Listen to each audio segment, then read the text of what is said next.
At this hour, the Integrity Commission's Director of Investigation has flagged Prime Minister Andrew Holness for failing to declare $384,000 held in accounts belonging to his parents. But the IC's Director of Corruption Prosecution says no charges will be brought against Holness. And the Commission has submitted a 6-page witness statement in relation to its report. The EOJ signals readiness for nominations in Northeast St. Anne by-election. The PMP's Dr. Dayton Campbell says Prime Minister Holness's uncertified declarations have compromised his ability to effectively lead government. We are tired of the country's reputation being brought into disrepute because of Alibaba and his foreign. In news from the rest of the world, James Earl Jones, acclaimed actor and voice of Darth Vader, dies at 93. Brazil's president names new human rights minister. In headline sports, Jamaica stage final training session ahead of Big Nations League football showdown with Honduras. And later in our broadcast, in the cover story at 5:35, Nationwide News understands that the Integrity Commission flagged Prime Minister Andrew Holness in probing his statutory declarations over $384,000 Jamaican dollars in 4 bank accounts. We'll revisit how this entire saga started. In public opinion at 6:26, we ask, do you agree with the PNP's decision to bypass the Northeast St. Anne by-election? Give us your comments by logging on to our Facebook page, Nationwide News Network, and by tweeting us at Nationwide Radio, and message us on WhatsApp at 876-285-5693. You can also leave your comments on Instagram at Nationwide 90FM. In the nation's business at 6:40, former PNP caretaker for East Portland, Colin Bell, says he walked away from the position due to a lack of support. He'll join us. And at 7, U.S. presidential nominees Kamala Harris and Donald Trump are set for a political showdown in Philadelphia in tomorrow's presidential debate, hosted by ABC News. What can we expect? We'll hear from members of the diaspora. All these and more as we take you home on air, on your mobile, Nationwide 90 FM, Nationwide Radio JM.com, and on the Nationwide app, available on the Google Play and the App Store. This Monday afternoon, it's Monday, September 9, 2024.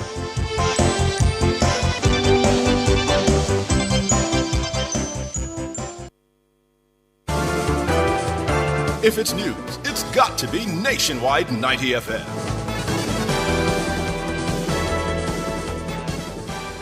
And now to the details. 384,000 Jamaican dollars.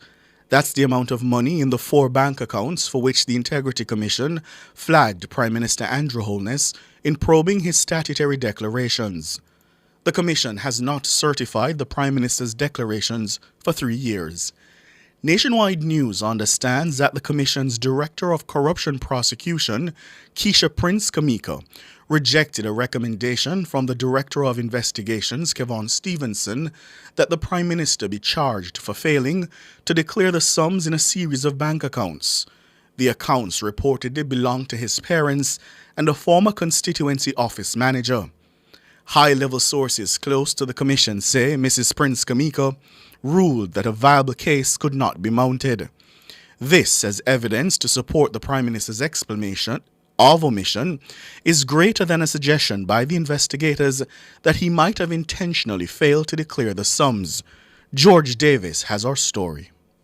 Our sources close to the Commission say on August 30 this year, its Director of Investigations, Kevon Stevenson, recommended that consideration be given to charging the Prime Minister for the monies located in 4 accounts at Scotiabank belonging to his father, mother, and a former constituency office manager. 2 of the accounts belong to his mother. 1 belongs to his father, and the other to the former constituency office manager. At the time of the probe by the Integrity Commission, the first account for his mother held a balance of approximately 300,000 Jamaican dollars. The second account for his mother had a balance of 67,000 Jamaican dollars. His father's account had 11,000 Jamaican dollars, while his constituency office manager's account had $823. In total, the 4 accounts red flagged by the Commission held a balance of $384,130. That's Jamaican dollars. The Prime Minister told the Commission he had no personal knowledge of the funds in the 4 accounts. He told the Commission that his name was added to the bank accounts as an emergency contact and he had no direct interaction or knowledge of monies in the accounts. The Director of Investigation recommended that Holness be charged by way of omission for making a false declaration to the Commission. But a few days later, on September 2 this year, the Director of Corruption Prosecution, Keisha Prince Kamika, said no. She ruled that the Director of Investigations had not presented a strong enough case to support his recommendation for the Prime Minister to be charged. Prince Kamika says while Holness had a duty to declare the sums, there was not enough evidence to support a criminal charge for intentionally omitting to do so. Prince Kamika wrote, quote, "In light of the foregoing, there is insufficient evidence on file to establish that the Honourable Prime Minister, by way of omission, made a false statement in his statutory declarations for the period ending December 31, 2021, as it relates to the BNS savings accounts. Accordingly, no charges are to be laid." End quote. Our sources say the Director of Corruption Prosecution supported her finding with case law. Prince Kamika said the Prime Minister's explanation for the omission appeared greater than any suggestion he intentionally did not include monies in the 4 accounts in his 2021 statutory declarations.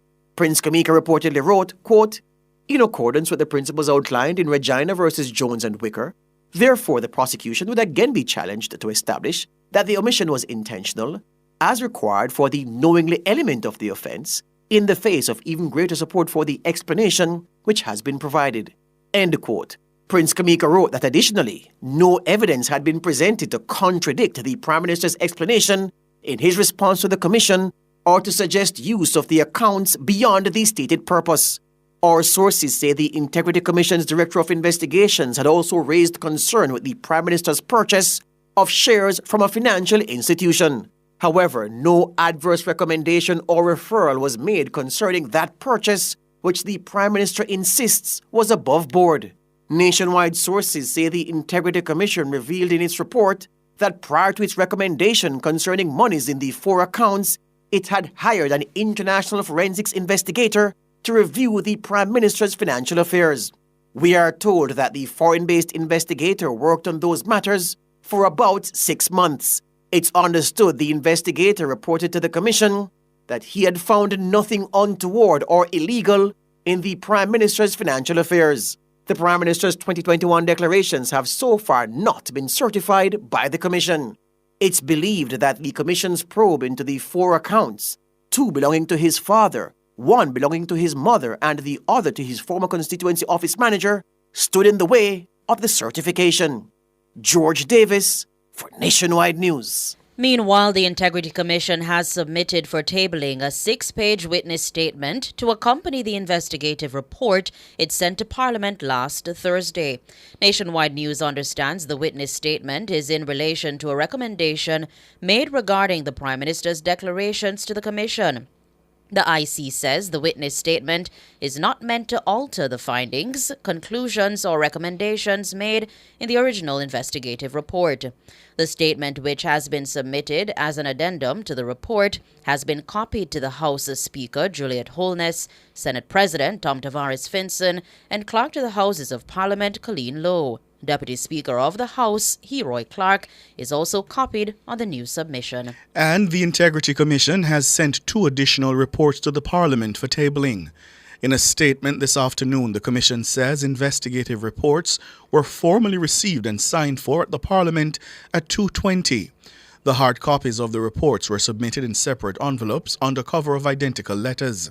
They were addressed to the Speaker of the House of Representatives, Juliet Holness, Senate President Tom Tavares Finson, and the Clerk to the Houses, Colleen Lowe. Unlike the previous reports relating to Prime Minister Andrew Holness's statutory declarations, the 2 today were not sent to Deputy Speaker Heroy Clark.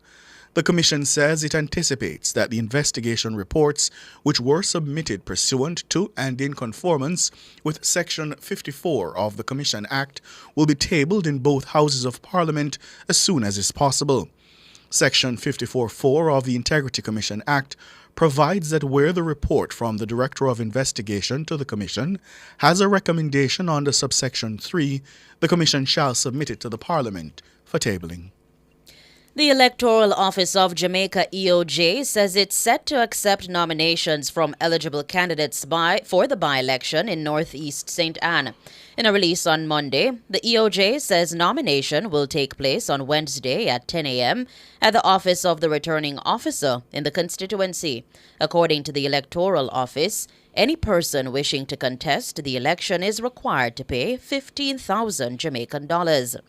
They're also to fill out a nomination form signed by 10 or more electors registered to vote in the constituency.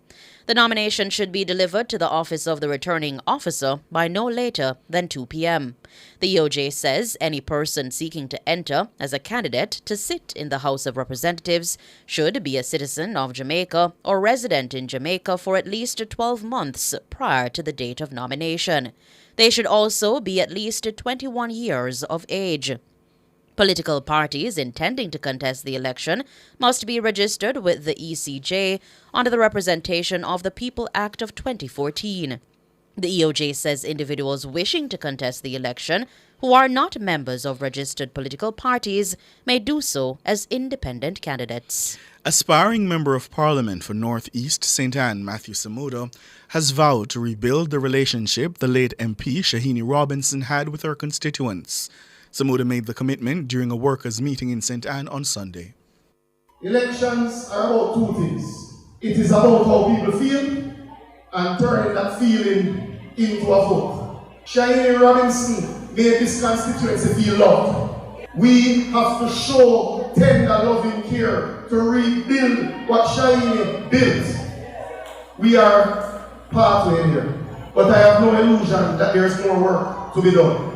But I commit to you with every ounce of energy that I have, with every fiber in my being, that we are going to work together to rebuild, build stronger, and even get greater over time with the relationship with our people.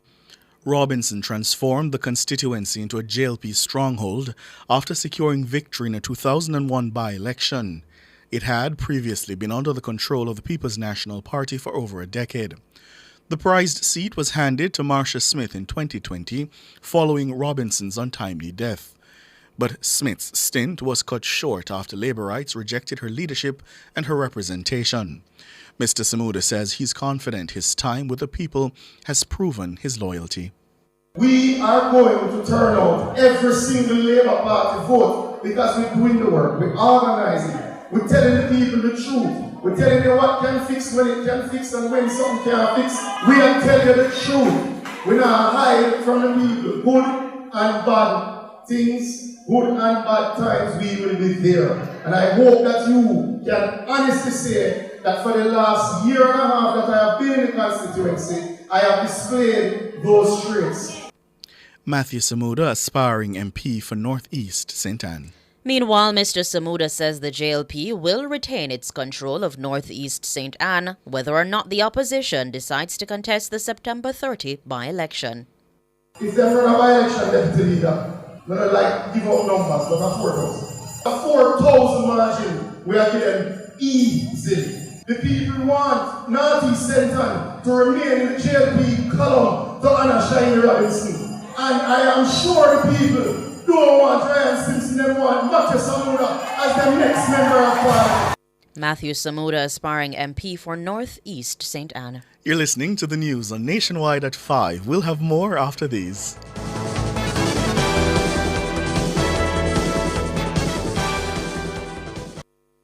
Value Drug Pharmacy offers curbside pickup and delivery of your branded and generic drugs. WhatsApp your prescription to 876-881-6695. The time by Value Drug Pharmacy is... It's 14 minutes after 5.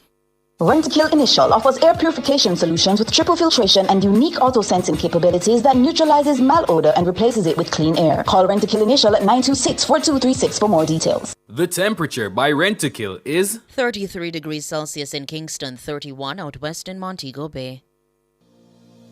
Welcome to our Active Corner, brought to you by Active Home Center. Are you ready to upgrade your bathroom? It's time to choose the perfect toilet for your space. First, consider the size of your bathroom. Measure the space where the toilet will be installed so it fits comfortably. Also, decide if you'd want a standing toilet or one that floats from the wall to suit your style. Did you know toilets can conserve water too?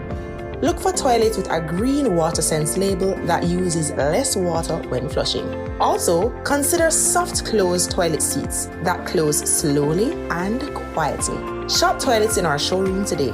Tune in at this time for more from Active Home Center.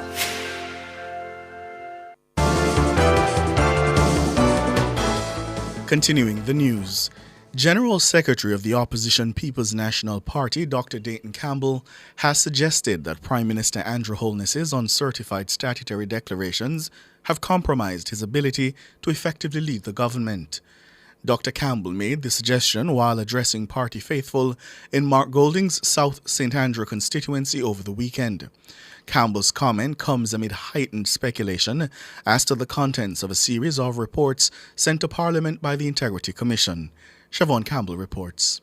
It was a buoyant and confident Dayton Campbell who repeatedly hammered Prime Minister Andrew Holness over what he claims are the outstanding integrity issues plaguing the government.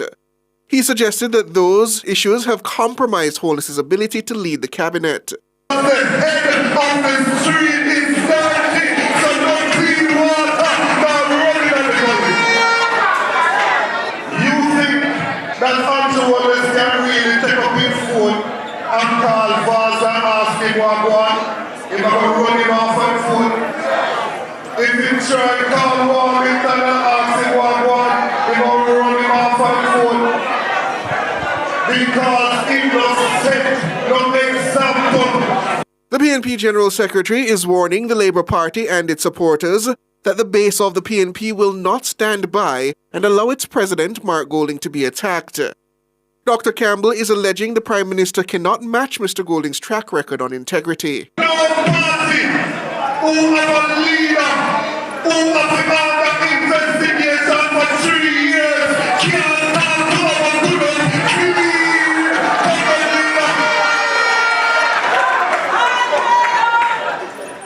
We don't have nobody over here, so nobody have to investigate. It should be noted that there's no evidence available that suggests the Prime Minister has committed any act of corruption. As the country awaits the tabling of the Integrity Commission's report, Dr. Campbell says the time has come to rescue the country's reputation. When the leader of the People's National Party comes to leadership with clean hands and clean heart, with a good track record and integrity. Integrity means something. Integrity means something. We are tired of the country's reputation being brought into disrepute because of Alibaba and his foreign. Siobhan Campbell for Nationwide News. World in a Minute is brought to you by ABC Electrical Sales. We make things as easy as ABC. Hose assembly and supply, equipping Jamaica for success. And Charles O'Connor Consulting Network, COCN, driven by international accounting standards, modern technology, and integrity. The World in a Minute. Reuters is reporting that Brazil's President Luiz Lula da Silva has named a new human rights minister. In a post on social media platform Threads on Monday, Lula da Silva named state lawmaker Mackay Avarsio to the post. Lula fired Silvio Almeida from the position last week following accusations that he sexually harassed several women, including another cabinet minister. Acclaimed actor James Earl Jones has died. He was 93. According to the AP, Jones died at home in New York on Monday morning. The cause was not immediately clear. Jones is known for numerous iconic roles, including Darth Vader in the Star Wars and Mufasa in The Lion King. Look, Simba, everything the light touches is our kingdom. Wow. A king's time as ruler rises and falls like the sun. One day, Simba, the sun will set on my time here and will rise with you as the new king. Jones has won 2 Emmys, a Golden Globe, 2 Tony Awards, a Grammy, the National Medal of Arts, and the Kennedy Center Honor. He has also received an honorary Oscar and a special Tony for Lifetime Achievement. In 2022, a Broadway theater was renamed in his honor. World in a Minute was brought to you by ABC Electrical Sales. We make things as easy as ABC. Hose assembly and supply, equipping Jamaica for success. And Charles O'Connor Consulting Network, COCN, driven by international accounting standards, modern technology and integrity. Recapping the top stories making nationwide news at this hour, the Integrity Commission's Director of Investigation flagged Prime Minister Andrew Holness for failing to declare $384,000 held in accounts belonging to his parents. But the IC's Director of Corruption Prosecution says no charges will be brought against Holness. And the Commission has submitted a 6-page witness statement in relation to its report. The EOJ signals readiness for nominations in North East St. Ann by-election. The PNP's Dr. Dayton Campbell says the Prime Minister's uncertified statutory declarations have compromised his ability to effectively lead government. We are tired of the country's reputation being brought into disrepute because of Alibaba and his foreign. I'm Robeanne Williams. And I'm Ricardo Brooks. You can find the news on our website at nationwideradiojm.com and on the Nationwide app, available on the Google Play and the App Store. News next. The headlines at 6.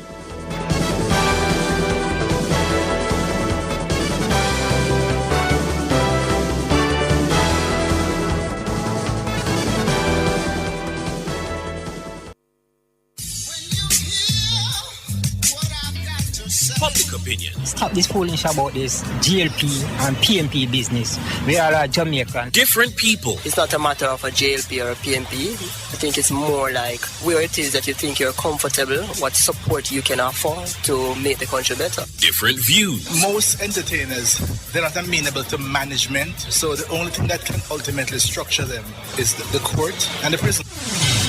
Public opinion. The voice of the people at 6:25 p.m. weekdays during Nationwide at 5. Tune into Nationwide at 6:25 p.m. for Public Opinion, where the people's views matter. Public Opinion is brought to you by Cleasing Industrial Supplies Limited, Industrial Automation and Control Solutions. Hello, good afternoon, and welcome to Sports here on Nationwide 90 FM. I'm Wayne Walker. Former champions Kingston College, they were trailing Penwood by 2-1 at sports time in their Issa Digicel Manning Cup Zone C encounter over at Marvelly. You know, the latest, Jonathan Grant were leading Gainstead High by 6-0 at Gainstead in Zone B. Meadowbrook are at home and they trail Jose Marti 2-1. Tivoli Gardens, they lead Denham Town 2-1 in Group E in their West Kingston derby. And Woolmers, they're ahead of St. Jago 1-0 at St. Jago in Group E. And in a Lone the Costa Cup update, Titchfield High School, they lead Iona by 4-0 at Rio Nuevo Field. I repeat, these are just updates, not yet final scores. And Jamaica's national senior football team staged their final training session this morning at the Estadio Nacional Chelato ahead of their big Nations League showdown with Honduras in Tegucigalpa at 9 p.m. tomorrow Jamaica time. The Jamaicans are coming off a disappointing goalless draw with lowly ranked Cuba at the National Stadium on Friday and will be looking to bounce back against a much tougher Central American opponent. However, coach Steve McLaren says they'll have no choice but to go for all 3 points to get back in the reckoning. The last time the teams met, Jamaica came away 1-0 winners thanks to a goal from winger Demarai Gray inside the National Stadium, and that happened last year in September. The Reggae Boys also won their last meeting in Honduras 2-0. That happened in 2021 in San Pedro Sula. McLaren says the match is crucial to the team's quest to qualify for the quarterfinal round. That's 3 points. It's a step towards qualification for the quarterfinals of the Nations League, so that's still the target. We played one game and we played very well, didn't get the result. We need to really play well tomorrow and fight as a team to get a result to put us back in contention to qualify. Honduras are undefeated in their last 5 games, and McLaren says he's expecting a real tough challenge in Tegucigalpa. Very good team, possession-based, like to keep the ball, good on transition and strong defensively. It doesn't surprise me that they've done 5 games and beaten. So coming here, for us is a big challenge, a huge challenge, and one in which, I expect my players to accept and to deal with, and we work to get the result. Steve McLaren, National Senior Football Team coach. Remember, the game tomorrow night is at 9 o'clock Jamaica time. Honduras is 1 hour behind Jamaica, so the game will be 8 o'clock Honduras time, 9 o'clock here in Jamaica. Former champions France, they hit back from their crushing defeat to Italy 4 nights ago in Paris to blank Belgium 2-0 at the Parc des Princes. In Paris again tonight in Euro Nation League action, Randall Kolo Muani and husband Dembele were on target for Le Bleu. Nice delivery in towards Kolo Muani. Conte, and the scuffed effort from Dembele has worked out eventually because Kolo Muani has fired into the net. France are enjoying a spell and making the most of it. And Belgium, despite their dominance of the ball, find themselves behind here. Oh, good football this from France. And it's a brilliant second goal. Ousmane Dembele strikes. France strike. And this refreshed lineup from Les Bleus is starting to produce. And the French captain, Kylian Mbappe, started on the bench. In fact, he came on very, very deep in the second half of the game as the coach sort of played around with stuff. He was under real pressure coming into this game against the real class opponents, and the way they dispatched the Belgians probably would have bought him some more time. Now, in another key match today, Italy, they made it 2 wins on the spin. They beat Israel by 2-1 in a game played at the Boschik Arena in Budapest, Hungary. The Israelis are unable to play home matches due to unstable conditions over there in Israel. And Erling Haaland was among the scorers as Norway defeated Austria by 2-1 in Oslo. Outgoing CEO of Cricket West Indies, Johnny Graves, says the territorial boards are the ones who should be credited for producing the talent that makes up the West Indies team. Graves is set to step down from his role as CEO at the end of October. He says it's important that the sports regional governing bodies share with the territories best practices to help them make their business models more professional and modern. He says for the territories to move from an amateur organization to a modern professional business is a challenge. We need to fund them as much as we can, but also help them to attract local funding, be it public or private money, to enhance the cricket programs and systems, so that we can produce some of the best players in the world, because those systems that are in place, particularly in England and India and Australia, are so well developed. The players that they're producing are of such high quality. That's why they're at the top of all the rankings across all formats and both the men's and women's games. So that's what we're competing with. And Graves says the West Indies can't afford to be left behind. Cricket is, as you know, a very competitive world now, and there's emerging nations coming to the table too, which makes Cricket West Indies cannot stand still, and it needs to move forward, and it needs its territorial boards to move forward, as well.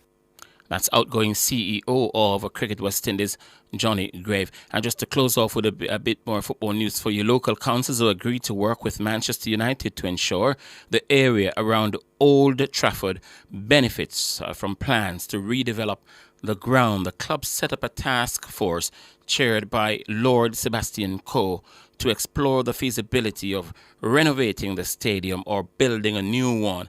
Manchester United, Trafford Council and the Greater Manchester Combined Authority have entered into a partnership to ensure the plans benefit the area around the stadium. About 5,000 new homes have been included for the Trafford Warside area in a master plan by Trafford Council. Proposals for better connections to Salford and Manchester City Centre have also been put forward by the council. The partnership with United will see a new advisory team set up to guide a regeneration in the area, including assessing how any new stadium would fit into these proposals.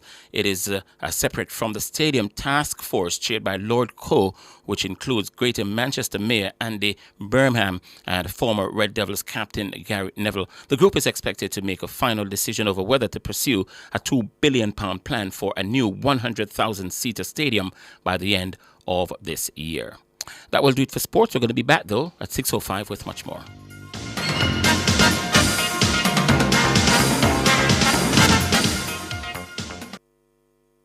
Can you imagine getting a marketable skill for free? Your government has made it possible for anyone wanting to learn a skill to get free training through the Heart NSTA Trust. Learn a new skill and expand your horizons. The time by the Office of the Prime Minister is 5:30. Charles O'Connor Consulting Network, COCN, is a financial reporting firm that delivers accounting and compliance services on time. Call us today at 876-908-0486-7. Email us at clientservices@cocnjamaica.com or visit our website at www.cocnjamaica.com. COCN, driven by international accounting standards, modern technology, and integrity.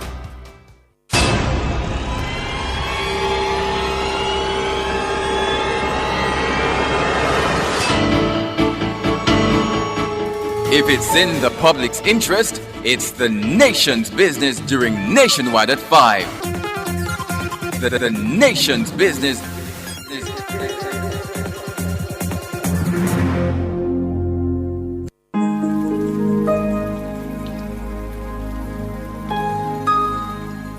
Hi there. Here's some good news for these trying times. Quote, "By God's word, I can see where I'm going. They throw a beam of light on my dark path." Unquote. Psalm 119, verse 105. Listen for God's Word weekdays at 5:45 a.m. and 12:55 p.m. through Oasis. Stop by for a refreshing drink and share a God perspective for the day. Oasis, weekdays 5:45 a.m. and 12:55 p.m.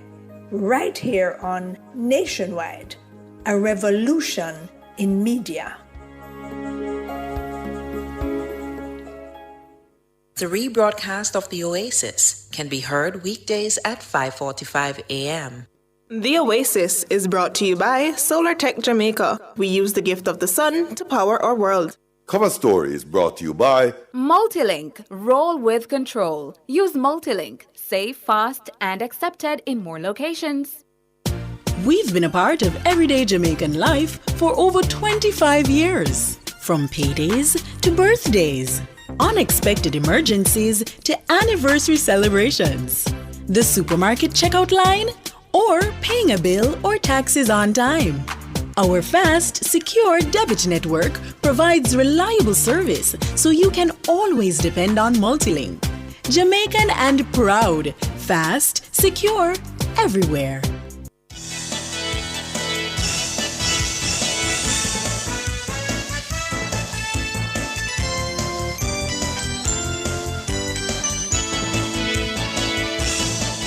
Good afternoon. Thank you so much for joining us here, Nationwide at 5. I'm Cliff Hughes. Good afternoon, listeners. Good afternoon, Cliff. I'm Ricardo Brooks. Cliff Hughes, how are you doing? I'm fine. Good. This extraordinary Monday afternoon. Yes. And that's the focus of our cover story this afternoon. What is contained in that special investigation report of the Integrity Commission? Well, we are reporting this afternoon 384,000 Jamaican dollars. Let me repeat, 384,000 Jamaican dollars. That's the sum of money in the 4 bank accounts for which the Integrity Commission flagged Prime Minister Andrew Holness in probing his statutory declarations. Now, of course, every Jamaican knows the Commission has not certified the Prime Minister's declarations for now 3 years running. Nationwide News understands that the Commission's Director of Corruption Prosecution, that's Keisha Prince Kamika, she has rejected a recommendation from the Director of Investigations at the Commission, that's Kevon Stevenson. He had recommended that the Prime Minister be charged for failing to declare the sums in the series of bank accounts. The accounts reportedly belong to his parents and a former constituency office manager of his. High-level sources close to the commission say Mrs. Prince Kamika ruled that a viable case could not be mounted This, as evidence to support the PM's explanation of omission, is greater than a suggestion by the investigators that he may have intentionally failed to declare the sums. George Davis has more. Our sources close to the Commission say on August 30 this year, its Director of Investigations, Kevin Stevenson, recommended that consideration be given to charging the Prime Minister for the monies located in 4 accounts at Scotiabank belonging to his father, mother, and a former constituency office manager. 2 of the accounts belong to his mother. 1 belongs to his father, and the other to the former constituency office manager. At the time of the probe by the Integrity Commission, the first account for his mother held a balance of approximately 300,000 Jamaican dollars. The second account for his mother had a balance of 67,000 Jamaican dollars. His father's account had 11,000 Jamaican dollars, while his constituency office manager's account had $823. In total, the 4 accounts red flagged by the Commission held a balance of $384,130. That's Jamaican dollars. The Prime Minister told the Commission he had no personal knowledge of the funds in the 4 accounts. He told the Commission that his name was added to the bank accounts as an emergency contact and he had no direct interaction or knowledge of monies in the accounts. The Director of Investigation recommended that Holness be charged by way of omission for making a false declaration to the Commission. But a few days later, on September 2 this year, the Director of Corruption Prosecution, Keisha Prince Kamika, said no. She ruled that the Director of Investigations had not presented a strong enough case to support his recommendation for the Prime Minister to be charged. Prince Kamika says while Holness had a duty to declare the sums, there was not enough evidence to support a criminal charge for intentionally omitting to do so. Prince Kamika wrote, quote, "In light of the foregoing, there is insufficient evidence on file to establish that the Honourable Prime Minister, by way of omission, made a false statement in his statutory declarations for the period ending December 31, 2021, as it relates to the BNS savings accounts. Accordingly, no charges are to be laid." End quote. Our sources say the Director of Corruption Prosecution supported her finding with case law. Prince Kamika said the Prime Minister's explanation for the omission appeared greater than any suggestion he intentionally did not include monies in the 4 accounts in his 2021 statutory declarations. Prince Kamika reportedly wrote, quote, "In accordance with the principles outlined in Regina versus Jones and Wicker, therefore the prosecution would again be challenged to establish that the omission was intentional, as required for the knowingly element of the offense, in the face of even greater support for the explanation which has been provided." End quote.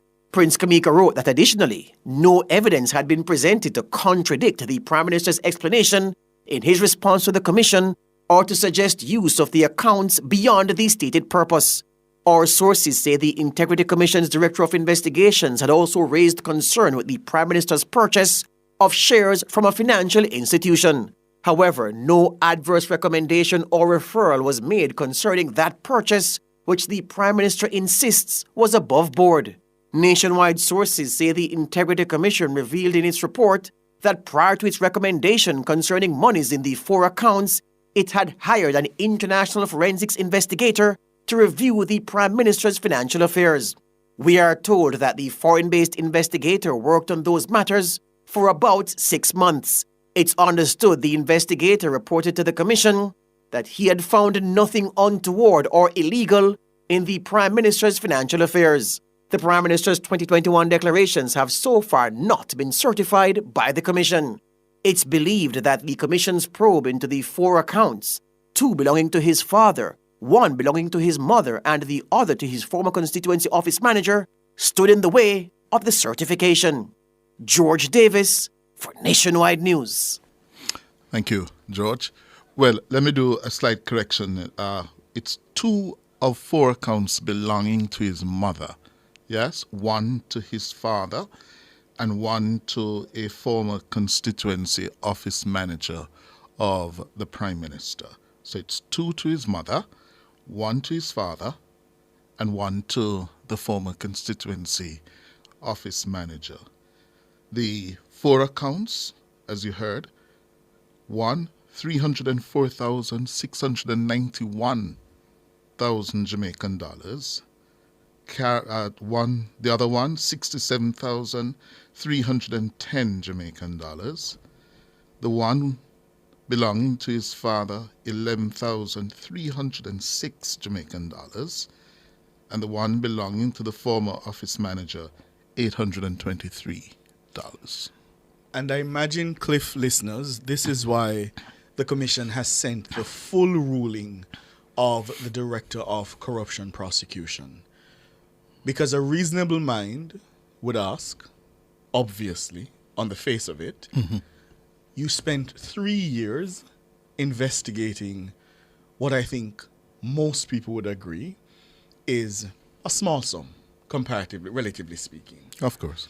And surely you would have posed questions to the Prime Minister about the nature of these funds, the origin of the bank accounts, who owns the bank accounts.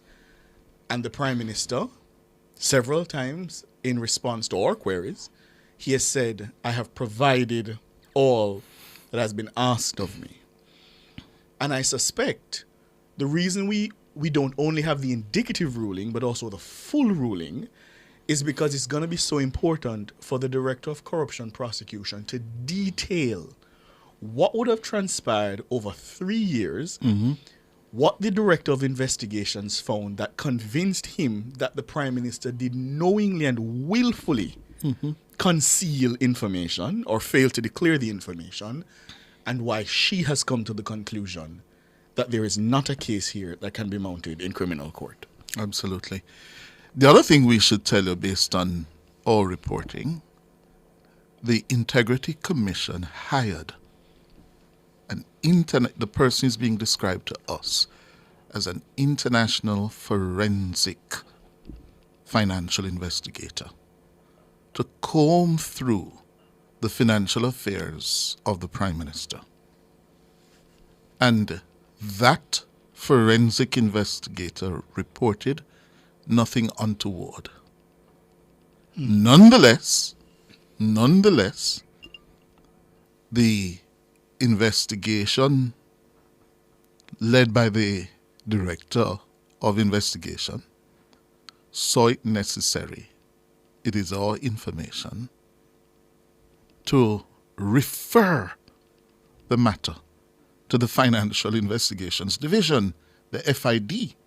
This is after the international forensic investigator said nothing here. They were not satisfied. They went further and referred it to the FID. Why? The other thing we must point out, 4 accounts. Yes? 2 to his mom, 1 to his dad. It is a well-known practice in Jamaica. Yes?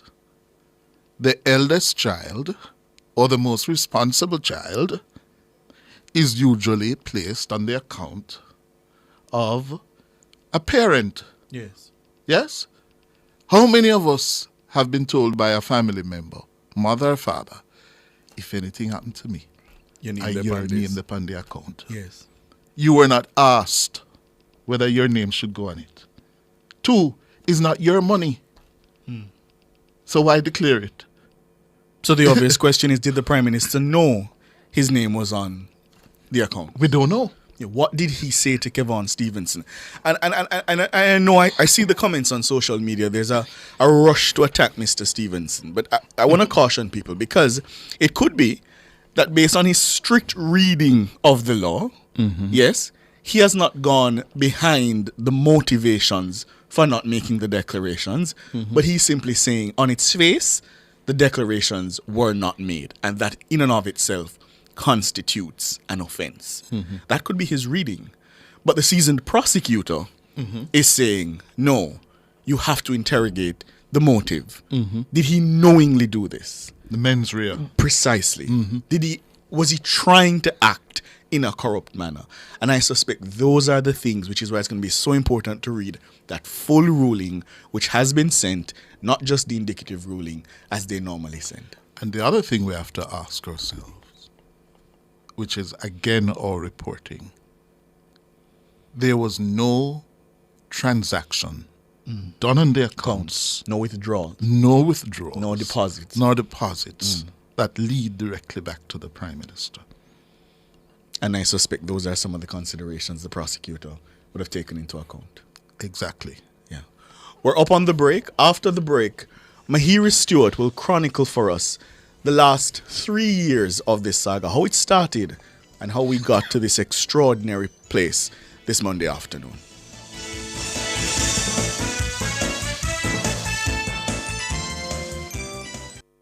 Clearing personal, non-commercial shipments at the port? Avoid the wait. Request a contactless clearance through your agent today. It's more efficient. It's secure. The time by the Jamaica Customs Agency is 15 minutes to 6. On Sunday, August 11, in the quiet community of Cherry Tree Lane in Clarendon, our entire nation was shaken by a brutal act of violence. Gangsters mercilessly took the lives of 8 innocent Jamaicans, including a 7-year-old boy. These criminals will strike again, destroying more families and more communities, unless we stand together to stop them. If you have any information that can help bring these killers to justice, please share it with the security forces. The government has established a reward fund of $25 million for information leading to the arrest and charge of the perpetrators who committed this heinous act. The facilitators who supply them with the arms, intelligence, and the transportation. And those who harbor and protect these criminals after the crime. If you know something, say something. Call Crime Stop at 311, MOCA at 888-6622-847, the NIB at 811, or JDF at 837-8888. Together, we will defeat the gangs and develop a culture of peace in our country. The proceeding was brought to you by the Office of the Prime Minister. We've been a part of everyday Jamaican life for over 25 years. From paydays to birthdays, unexpected emergencies to anniversary celebrations, the supermarket checkout line, or paying a bill or taxes on time. Our fast, secure debit network provides reliable service so you can always depend on Multilink. Jamaican and proud, fast, secure, everywhere.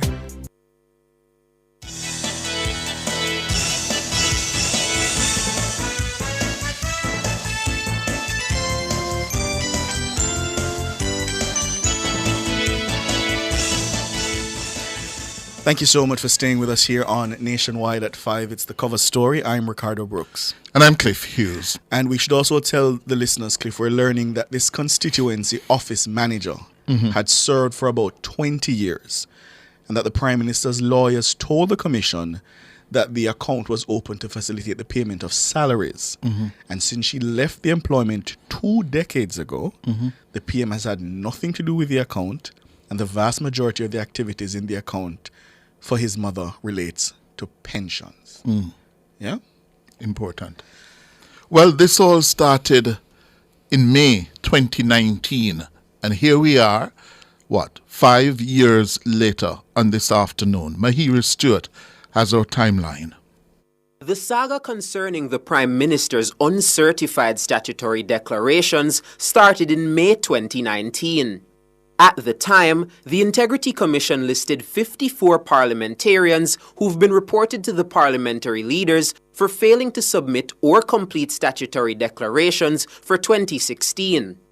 Among them were the Prime Minister's wife and East Rural St. Andrew MP, Juliet Holness, South St. Catherine MP, Fitz Jackson, Senate President Tom Tavares Finson, and the then Attorney General, Marlene Malahoo Fort. Former Education Minister and Government Senator Ruel Reid also made the list for failing to submit additional requested information. The report stated that 10 of the parliamentarians were reported twice, while 3 were reported on 3 occasions. It said 49 reports were made for late or non-presentation of statutory declarations, while 18 were reported for not furnishing the Commission with additional information requested. The report also said 4 parliamentarians were reported to the Director of Public Prosecutions for failing to provide additional requested information.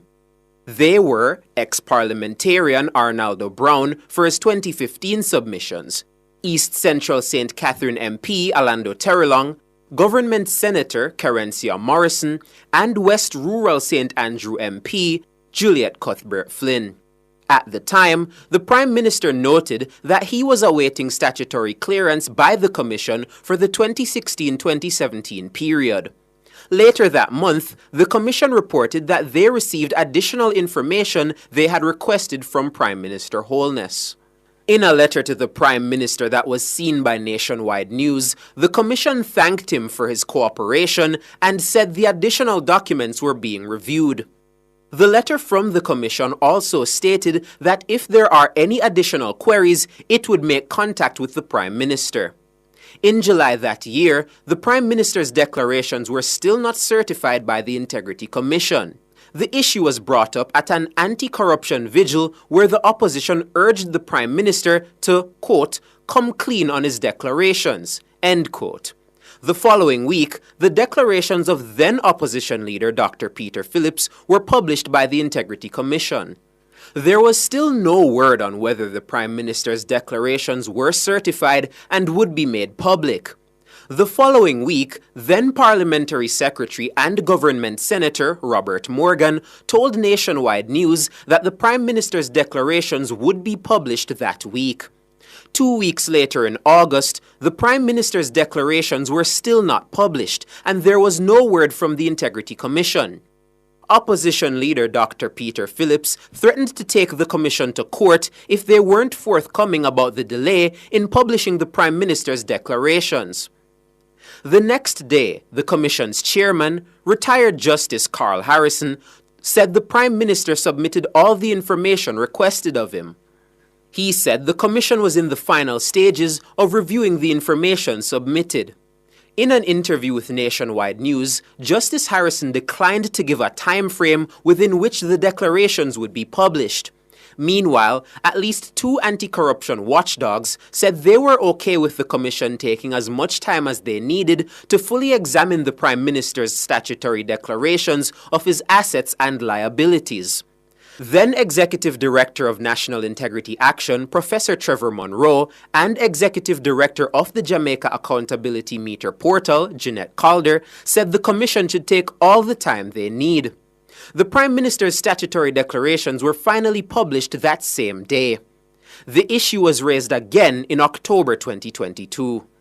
The Jamaica Gleaner reported that the Prime Minister's submission for the year ending December 31, 2021 was late. However, in a short statement issued by Jamaica House, the Prime Minister said he submitted his declarations to the Integrity Commission on time. The Commission also confirmed that the Prime Minister had submitted his declarations. However, it said it was not in a position to certify the declaration, and in the circumstances, it was unable to comment any further on the issue. At this point, opposition leader Mark Golding's declarations were already published. 6 months later, in April 2023, the Prime Minister's declarations were still not certified. The Prime Minister was forced to address the issue at a media briefing. He said he was not in a position to state what the issue was. It is also of a concern to me. I'm not aware of the reasons. I have been written to with a letter basically with the same content of the tweet. So I am not in a position to say what the issue of the Integrity Commission is. While the opposition lambasted the Prime Minister for not having his declarations certified, members of civil society urged the Integrity Commission to give an explanation. Opposition leader Golding said it was a poor reflection on the country that the Prime Minister's statutory declarations were not certified for a second straight year. He also accused Prime Minister Holness for failing to deliver on promises of greater accountability in government. We have a Prime Minister who's taking us straight with the Integrity Commission. It's not a good look for the country at all. And it's a man who, when he was coming in 2016 with his manifesto, he said he was going to introduce term limits. Well, he's had 2 terms now. And if him think the straight, I better him take away himself and bring his somebody else and let somebody else and lead the country with integrity so we can carry it in up high when the shadow is earth. While the Integrity Commission remained silent, lawmakers on both sides of the political divide said they believe the entity must have timelines in which to complete their certification of statutory declarations. However, the issue continued to be a campaign weapon for the opposition. In the weeks leading up to the February 26 local government elections, Mark Golding repeatedly said the Prime Minister should be disqualified from contesting the next general election, given that he failed to have his statutory declarations cleared by the Integrity Commission. We need a Prime Minister who can have his declaration of assets, liabilities and income certified by the Integrity Commission. Prime Minister who cannot have his declaration of assets, liabilities and income certified is not fit and proper to be the head of government of Jamaica. The opposition leader also called for the Prime Minister to step aside until the matter was resolved. Prime Minister Holness again noted that it was not his fault that the Commission was yet to certify his declarations. In terms of the Integrity Commission, I continue to await their notification of certification. Did you provide the documents you said you were outstanding? Everything that they have asked for, I have provided. They have written to me recently for additional information, and I am now in the process of getting. Obviously, you see what I'm doing, I would be able to have done that, so we have asked for some additional time to provide them with the, within the last 2 weeks they have written to me, but while I was on campaign. So in July this year, the Integrity Commission said it was nearing completion of the process to certify the statutory declarations of Prime Minister Holness. The statement was contained in the Commission's 2023-2024 annual report tabled in the House of Representatives. This, after nearly 3 years since the Commission last certified statutory declarations from the Prime Minister. Mahiri Stewart for Nationwide at 5. Thank you, Mahiri. We now have the General Secretary of the People's National Party, Dr. Dayton Campbell. Good afternoon. Good afternoon, Dr. Campbell. Hi, good afternoon. The volume is very low. I'm not sure what is going on there. Oh, well, we'll try and fix that. Are you hearing me? Yes, I am. Yeah, your reaction to the reporting that this is concerning 300 plus thousand Jamaican dollars. Well, the first thing is that I think Nationwide owes me an apology because they were saying that I have some source, but it turns out that Nationwide is the one that is reported on the report before it's tabled. Nationwide said you had a source?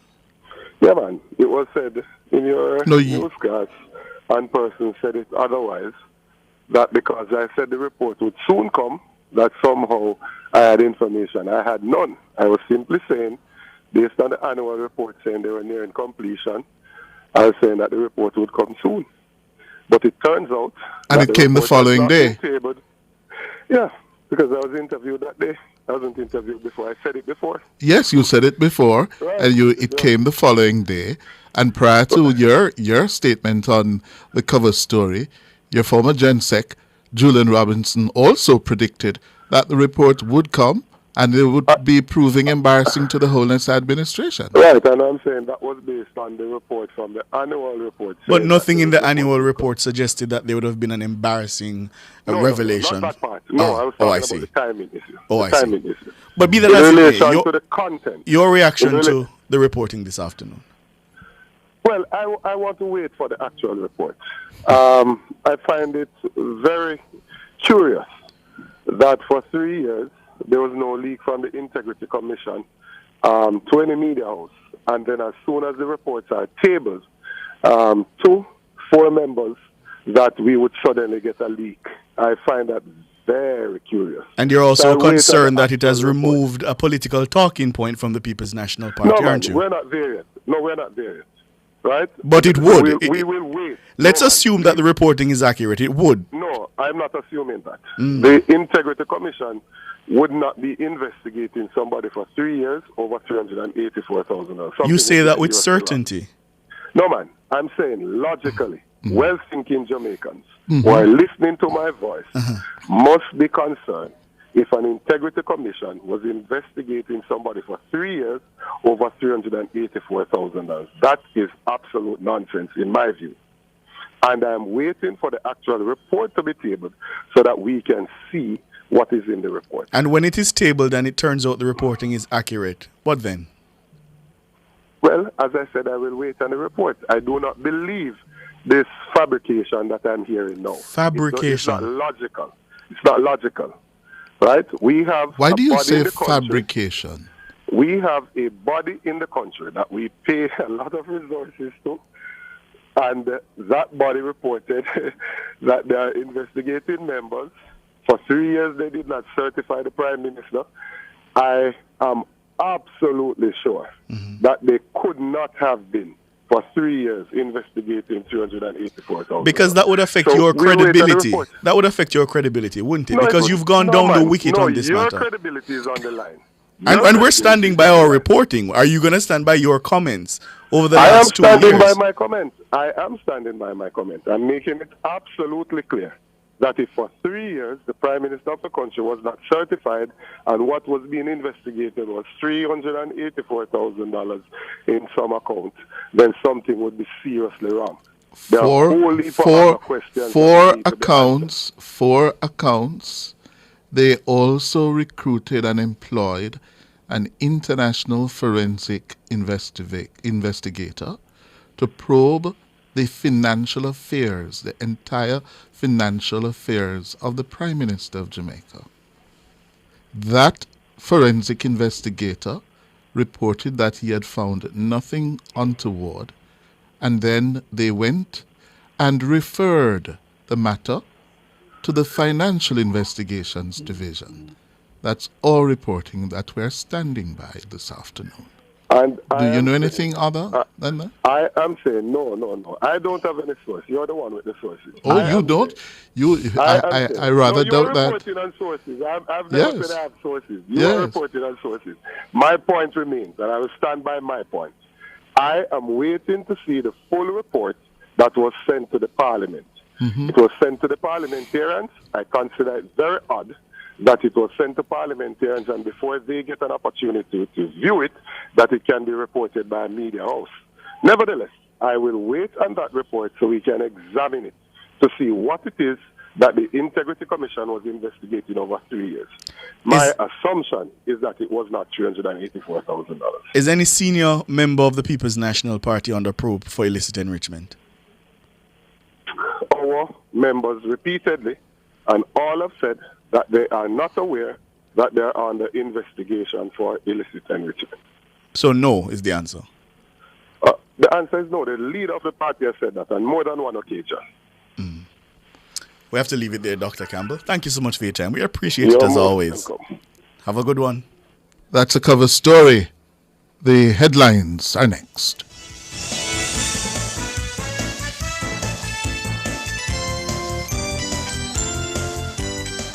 Cover Story was brought to you by Multilink. Roll with control. Use Multilink. Safe, fast, and accepted in more locations.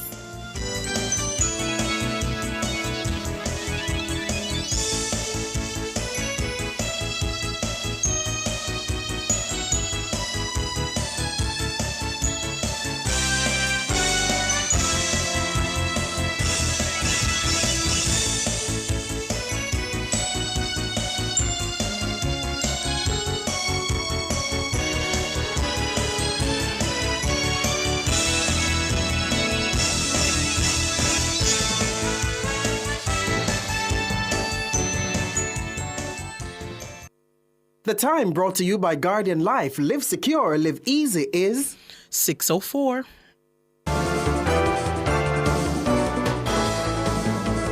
Nationwide headlines at 6.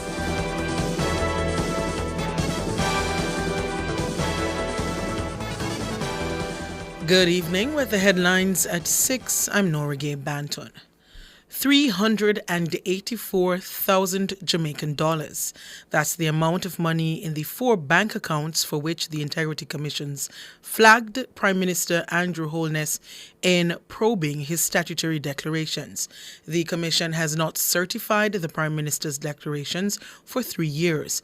Nationwide News understands that the Commission's Director of Corruption Prosecution, Keisha Prince Kamika, rejected a recommendation from the Director of Investigations, Kevin Stevenson, that the Prime Minister be charged for failing to declare the sums in a series of bank accounts. The accounts reportedly belong to his parents and a former constituency office manager. High-level sources close to the Commission say Mrs. Prince Kamika ruled that a viable case could not be mounted. This, as evidence to support the PM's explanation of omission, is greater than a suggestion by the investigators that he might have intentionally failed to declare the sums. George Davis has our story. Our sources close to the Commission say on August 30 this year, its Director of Investigations, Kevin Stevenson, recommended that consideration be given to charging the Prime Minister for the monies located in 4 accounts at Scotiabank belonging to his father, mother, and a former constituency office manager. 2 of the accounts belong to his mother. 1 belongs to his father, and the other to the former constituency office manager. At the time of the probe by the Integrity Commission, the first account for his mother held a balance of approximately $300,000 Jamaican dollars. The second account for his mother had a balance of $67,000 Jamaican dollars. His father's account had $11,000 Jamaican dollars, while his constituency office manager's account had $823. In total, the 4 accounts red flagged by the Commission held a balance of $384,130. That's Jamaican dollars. The Prime Minister told the Commission he had no personal knowledge of the funds in the 4 accounts. He told the Commission that his name was added to the bank accounts as an emergency contact and he had no direct interaction or knowledge of monies in the accounts. The Director of Investigation recommended that Holness be charged by way of omission for making a false declaration to the Commission. But a few days later, on September 2 this year, the Director of Corruption Prosecution, Keisha Prince Kamika, said no. She ruled that the Director of Investigations had not presented a strong enough case to support his recommendation for the Prime Minister to be charged. Prince Kamika says while Holness had a duty to declare the sums, there was not enough evidence to support a criminal charge for intentionally omitting to do so. Prince Kamika wrote, quote, "In light of the foregoing, there is insufficient evidence on file to establish that the Honourable Prime Minister, by way of omission, made a false statement in his statutory declarations for the period ending December 31, 2021, as it relates to the BNS savings accounts. Accordingly, no charges are to be laid." End quote. Our sources say the Director of Corruption Prosecution supported her finding with case law. Prince Kamika said the Prime Minister's explanation for the omission appeared greater than any suggestion he intentionally did not include monies in the 4 accounts in his 2021 statutory declarations. Prince Kamika reportedly wrote, quote, "In accordance with the principles outlined in Regina versus Jones and Wicker, therefore the prosecution would again be challenged to establish that the omission was intentional, as required for the knowingly element of the offense, in the face of even greater support for the explanation which has been provided." End quote. Prince Kamika wrote that additionally, no evidence had been presented to contradict the Prime Minister's explanation in his response to the Commission or to suggest use of the accounts beyond the stated purpose. Our sources say the Integrity Commission's Director of Investigations had also raised concern with the Prime Minister's purchase of shares from a financial institution. However, no adverse recommendation or referral was made concerning that purchase, which the Prime Minister insists was above board. Nationwide sources say the Integrity Commission revealed in its report that prior to its recommendation concerning monies in the 4 accounts, it had hired an international forensics investigator to review the Prime Minister's financial affairs. We are told that the foreign-based investigator worked on those matters for about 6 months. It's understood the investigator reported to the Commission that he had found nothing untoward or illegal in the Prime Minister's financial affairs. The Prime Minister's 2021 declarations have so far not been certified by the Commission. It's believed that the Commission's probe into the 4 accounts, 2 belonging to his father, 1 belonging to his mother, and the other to his former constituency office manager, stood in the way of the certification. George Davis for Nationwide News. And that should be 2 for his mother and 1 for his father. Meanwhile, the Integrity Commission has submitted for tabling a 6-page witness statement to accompany the investigative report it sent to Parliament last Thursday.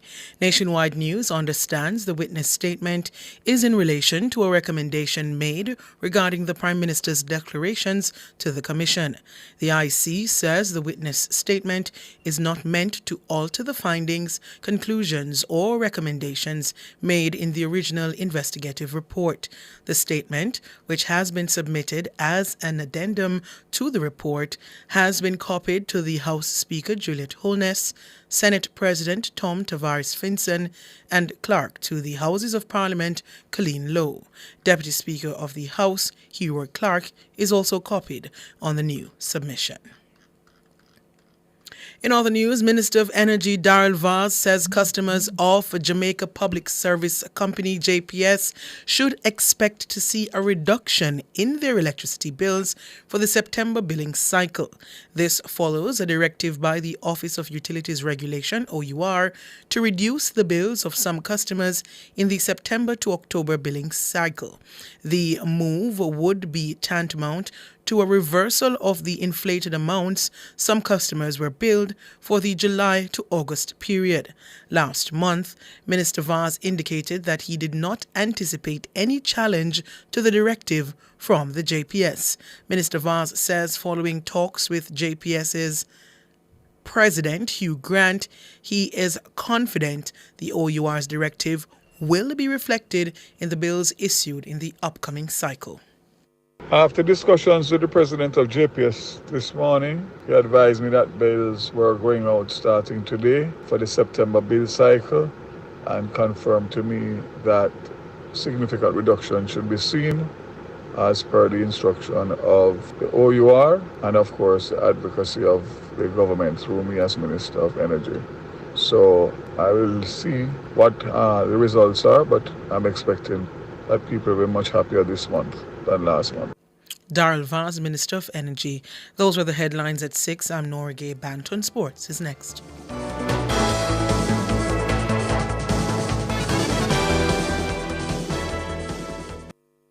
Hey, did you know that the Jamaica Stock Exchange has a loyalty program? No, what that? Well, as a JSE Loyalty Club member, you are now able to earn rewards when you shop at any of the participating merchants island-wide. But I don't own any stocks and I'm not a member. No problem, man. Join the program by downloading the JSE Loyalty app, activate your account, and start racking up points with every purchase. Redeem points for goods and services at any participating merchant or choose to convert them into stocks. So what if I already have stocks? That's even better. It means that you are pre-enrolled on the program. You only need to download the app and activate. Start your portfolio, grow your portfolio, join our loyalty program, and earn, save, or invest. The Jamaica Stock Exchange, where loyalty builds financial performance. Drive Hyundai. Hyundai vehicles beyond your dreams with an exclusive 4.99% interest rate. Yes! Shop Hyundai vehicles and get a super low 4.99% interest rate on your car loan. Plus 2 years free service, 1 year insurance, and 5 years warranty. Offer valid on all 2024 Hyundai vehicles. Drive your Hyundai with the lowest interest, 4.99%. Conditions apply. My Mega Mart. With so much to do in one location, make Mega Mart your one-stop shop. Pick up your groceries and houseware needs, grab a bite and pay some bills, fill your prescriptions and see the beauty products in our pharmacy. All in one amazing location. My Mega Mart, the best value by far.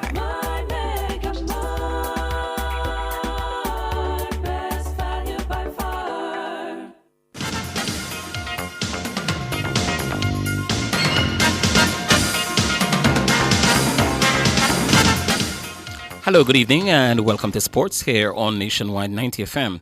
I'm Wayne Walker. Former champions Kingston College came from behind today to earn a 2-2 draw with Penwood High School in their Issa Digital Manning Cup Zone C encounter at Marvelly. In other results, Wolmer's outplayed St. Jago High 3-1 in Group E at St. Jago.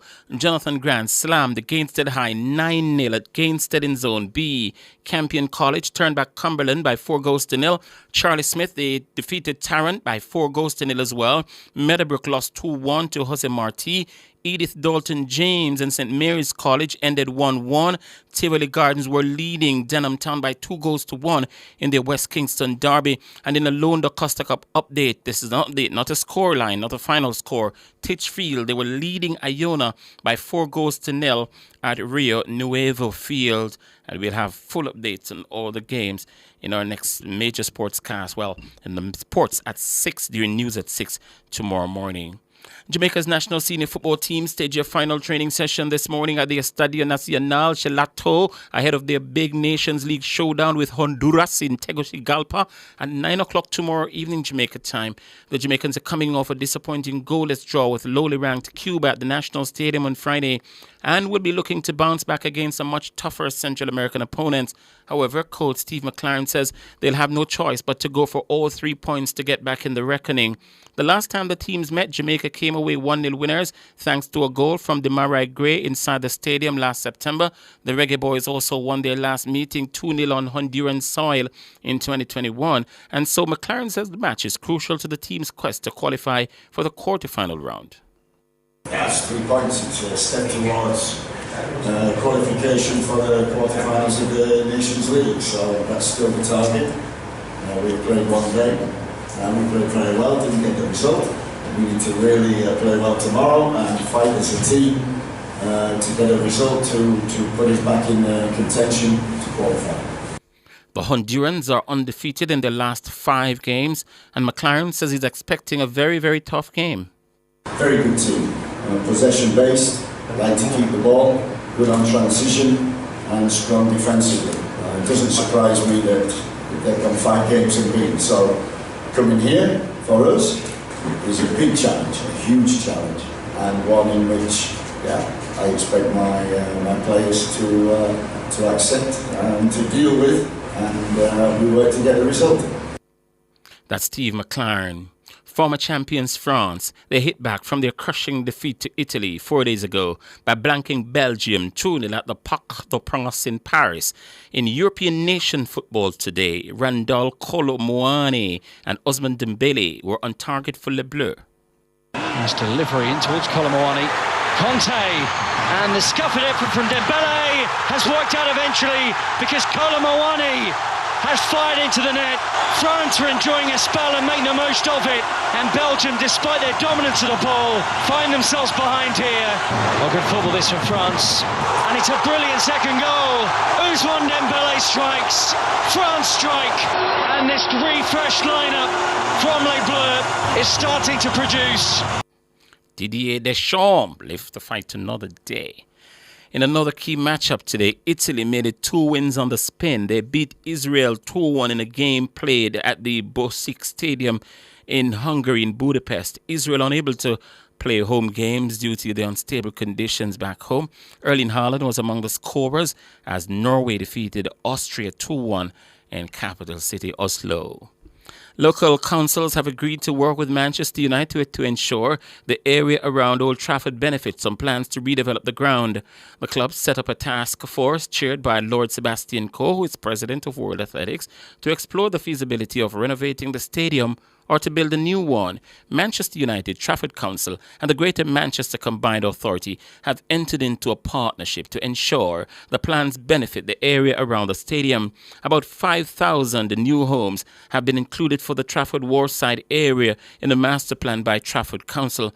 Proposals for better connections to Salford and Manchester City Centre have also been put forward by the council. The partnership with the United will see a new advisory team set up to guide the regeneration in the area area, including assessing how many new stadium would fit into these proposals. It is separate from the Stadium Task Force chaired by Lord Coe, which includes Greater Manchester Mayor Andy Burnham and former Red Devils captain Gary Neville. The group is expected to make a final decision over whether to pursue a £2 billion plan for a new 100,000-seater stadium by the end of 2024. Durham have signed West Indies fast bowler Shamar Holder for their final 3 games of the English County Championship season. Holder, who has played a test and a one-day international for his country, will be available for the round of championship games starting tomorrow when Durham hosts Lancashire at Chesterley Street. He replaces Neil Wagner, the New Zealand left-armer, whose stint was cut short by injury. Durham's director of cricket, Marcus North, says, quote, "We are pleased to welcome Shamar to Durham for the final stages of the season. He's an exciting, tall, quick bowler who will add a point of a difference to our available bowling group." Jamaica's Fertie McConnell put on a dominant display during rounds 1 and 2 of the 2024-25 Nitro Cross season, securing crucial points and moving into second place in the overall championship standings at Richmond Raceway at the weekend. McConnell performed well in all 3 events and secured a third-place finish in round 1. For the second-round qualifiers, he secured the top qualifying position and then won the semi-final, earning himself pole position in the final. In the final of round 2, McConnell took early control, leading the race into turn 3. However, a dramatic incident behind him caused the Jamaican driver to half-spin, pushing him off his racing line and allowing Ericsson to take the lead. McConnell battled with Ericsson at the front of the pack for 6 laps, and despite relentless pressure, he finished in second, clear of third place Victor Krank. Saturday's winner, Robin Larson, finished 4th. And that will do it for sports.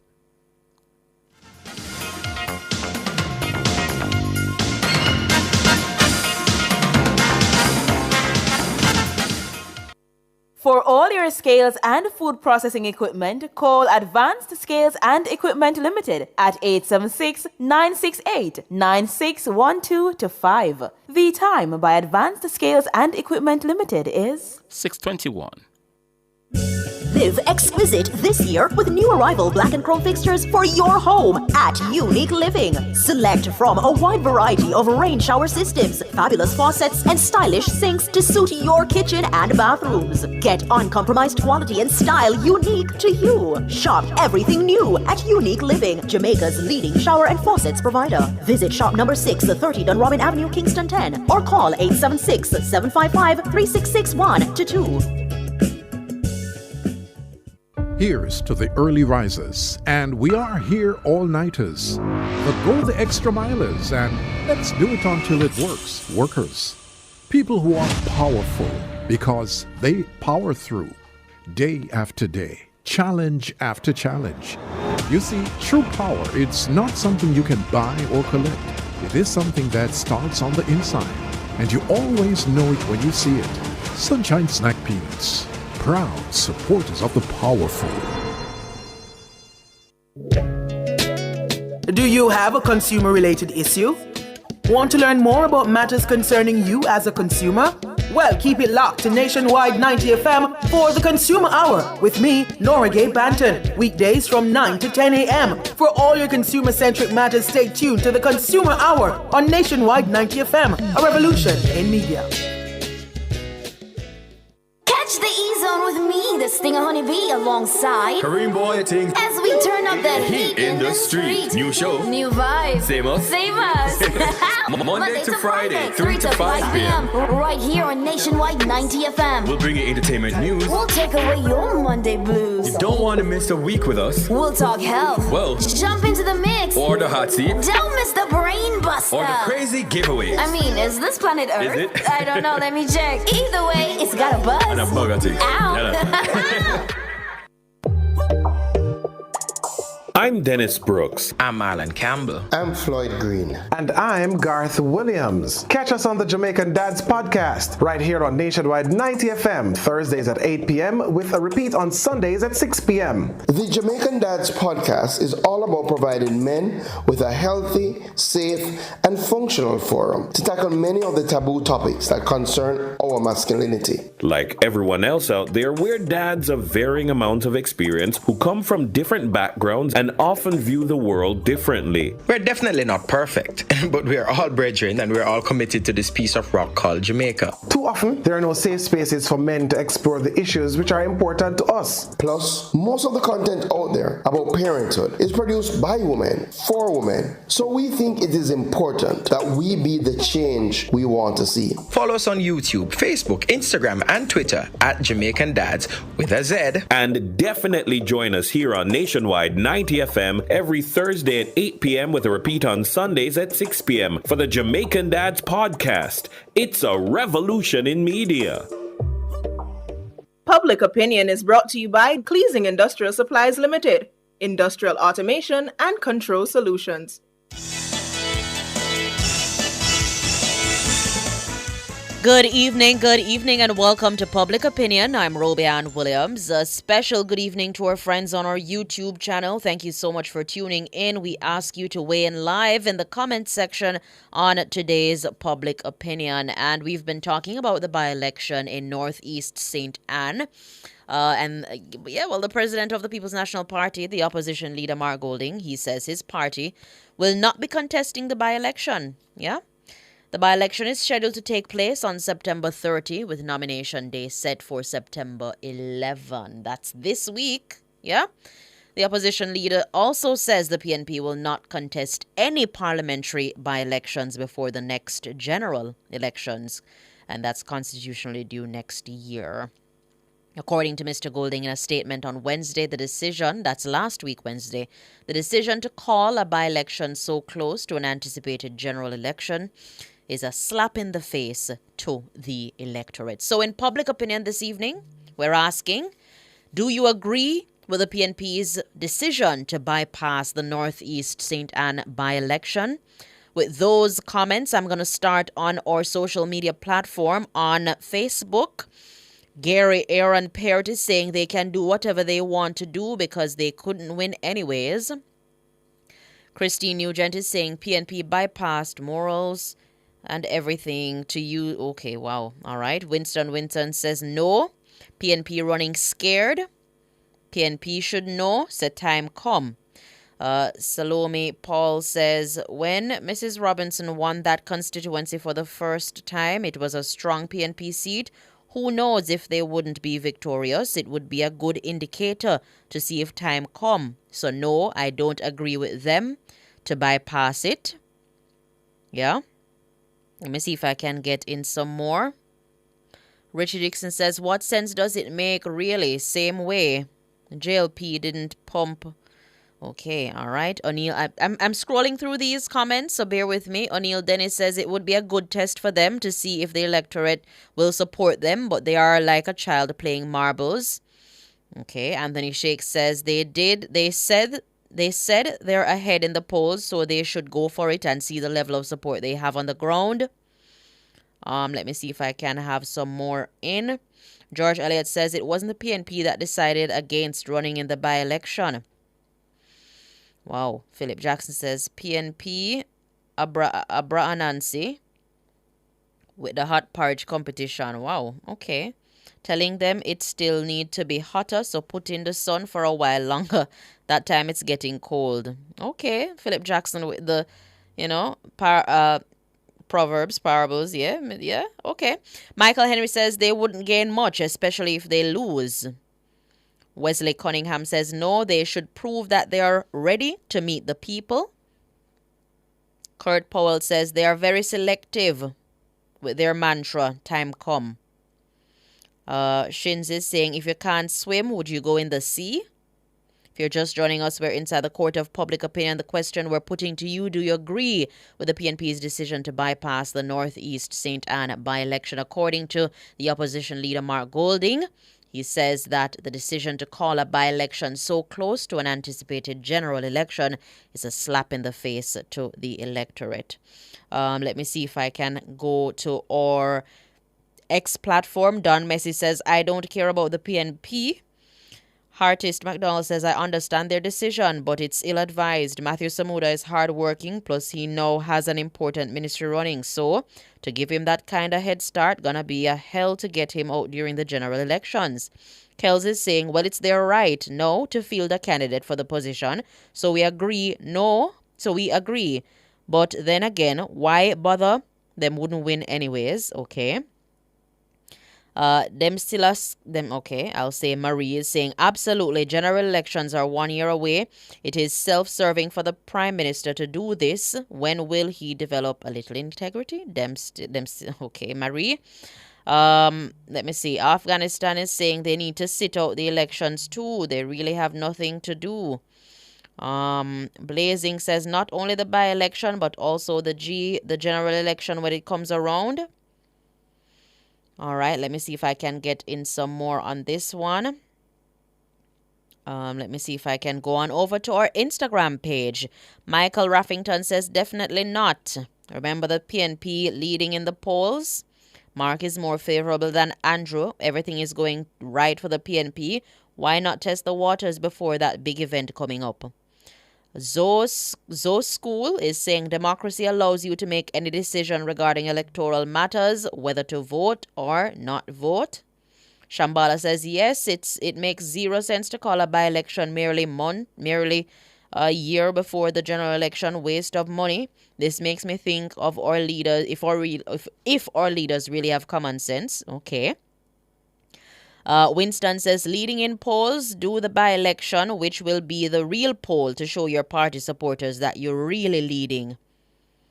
And Dave Hall is saying, I totally agree. It's a waste of our taxpayers' money with a general election only months away. And I must say that the EOJ said it will cost close to $30 million for this by-election. And I was having a conversation with one of my colleagues, and we were saying, if it is that the PNP has decided not to contest, or it's their right, they are not fielding a candidate in this by-election, yes?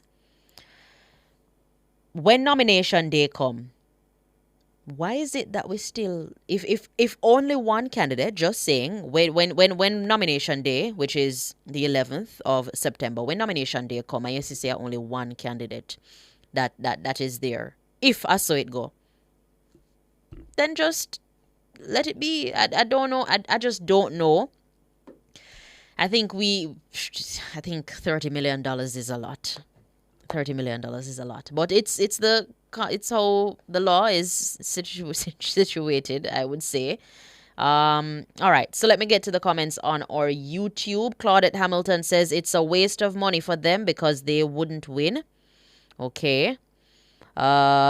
Let me see. Abraham Thomas is saying that 30 million is worth 100 hospital beds. Lamour is saying, no, give the people a chance to vote. Test the waters. He's afraid. Let me see if I can. Errol Murray says, them feel the beating coming. What are you calling a lie, Omar? What is a lie? Proper says, I agree with nothing the PNP says. Okay. All right. Marlene P says, can you imagine if JLP had said Shahini wasn't to contest? God rest her soul. All right. Ricardo is saying fiscal prudence is a joke. Carlene Smith believes it's political gimmicks. Prince Charles says, I saw the logo, yes, because, I mean, if you have a nomination day and only one nominee, one person nominated, you're still going to go ahead and have the by-election and spend all the bag of money there. I don't know. It's the law. It's the law. You know? Miss Chin says if they stand a chance, it wouldn't be a waste. Okay. All right. Let me see if I can get in a few more. I'm seeing some Denzel saying Mark is scared. Maybe time done. Okay. Carlene with the political gimmicks. Carlene McCog is saying, if one candidate at the close of nomination time, no election will take place, that party would be declared the winner. I don't think that's how it's going on. Yeah, and Bev Thompson says, no, people have to vote for the MP to be elected. Yeah. Hewlett Wright says 30 million a lot. So employing a forensic expert by, wow, Hewlett. Wow, I'm going to run up another one day. But thank you guys so much for participating in Public Opinion this evening. Do stay tuned for the business report up next.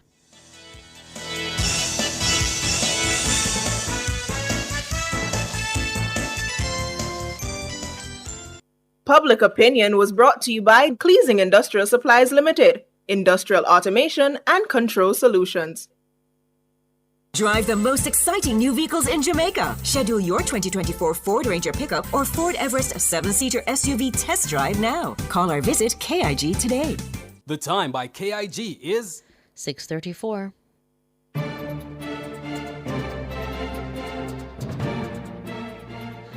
Hello, good evening, and welcome to Nationwide's Business Report. I'm Robian Williams. With business slumping, Apple has been under pressure to show what it will offer buyers to jumpstart a new wave of iPhone sales. That's according to the BBC. Now, on Monday, the technology giant revealed its hand, the iPhone 16, which has a camera button on the outside of the handset. The button is an external clue to the changes Apple said it had made inside its latest smartphone, aimed at harnessing the latest in artificial intelligence AI. Apple's chief executive, Tim Cook, said the upgrades would push the boundaries of what a smartphone can do. But the firm has tough competition as other brands have already integrated generative AI features into their handsets. Apple's share price fell during its Glow Time event, where it unveiled the iPhone 16 today, as well as other products, and ended the day flat. At the close of trading today, it cost 158 Jamaican dollars and 29 cents to buy the US dollar. That should be. It cost 210 Jamaican dollars and 20 cents to buy 1 British pound, and 117 Jamaican dollars and 38 cents to buy the Canadian dollar. Now that's the business report. I'm Robian Williams. Good evening.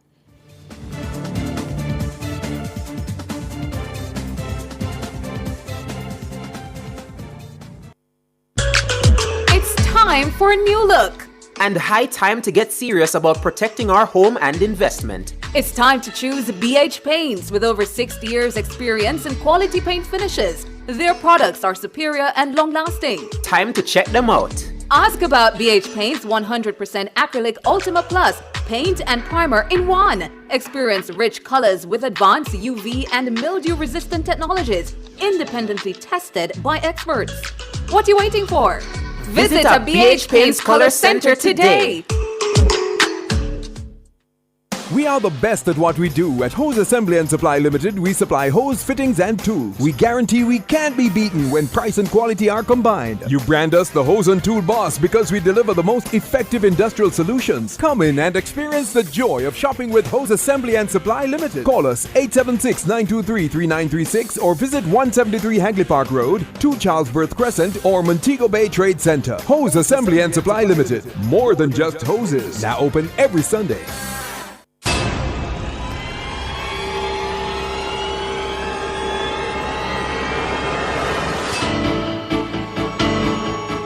If it's in the public's interest, it's the nation's business during Nationwide at 5. The nation's business.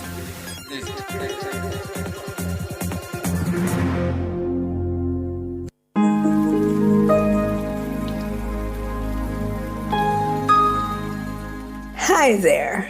Here's some good news for these trying times. Quote, "By God's word, I can see where I'm going. They throw a beam of light on my dark path." Unquote. Psalm 119, verse 105. Listen for God's Word weekdays at 5:45 a.m. and 12:55 p.m. through Oasis. Stop by for a refreshing drink and share a God perspective for the day. Oasis.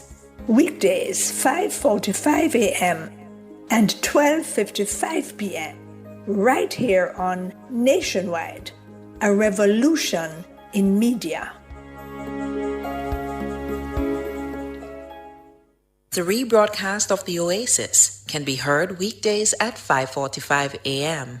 The Oasis is brought to you by Solar Tech Jamaica. We use the gift of the sun to power our world. Looking to rent a fully operational production studio? Then Nationwide 90 FM has got you covered. We have flexible options to meet your recording needs any day of the week. Monday to Fridays, 9 a.m. to 8 p.m. Saturdays and Sundays available upon request. Bookings must be made in advance. Call us today at 630-1210. Let us help you reach your production desires.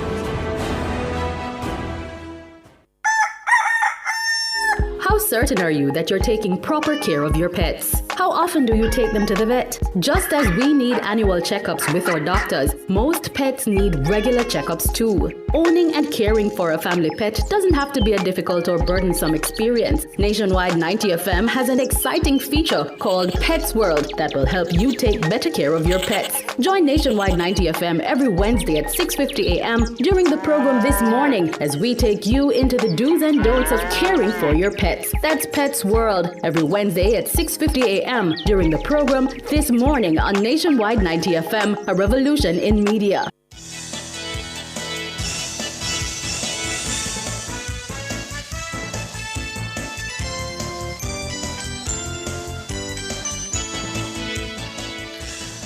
Good evening, good evening. Thank you so much for staying with us here on Nationwide at 5. It's time for the nation's business. I'm Ricardo Brooks. And I'm Cliff Hughes. Now, former PNP caretaker for East Portland, Colin Bell, says he walked away from the position due to a lack of support. Bell's sudden decision to quit last Saturday has reportedly caused a rift among comrades in the constituency. Some are reportedly unhappy with soundings from the party that his replacement may be recruited from outside Portland.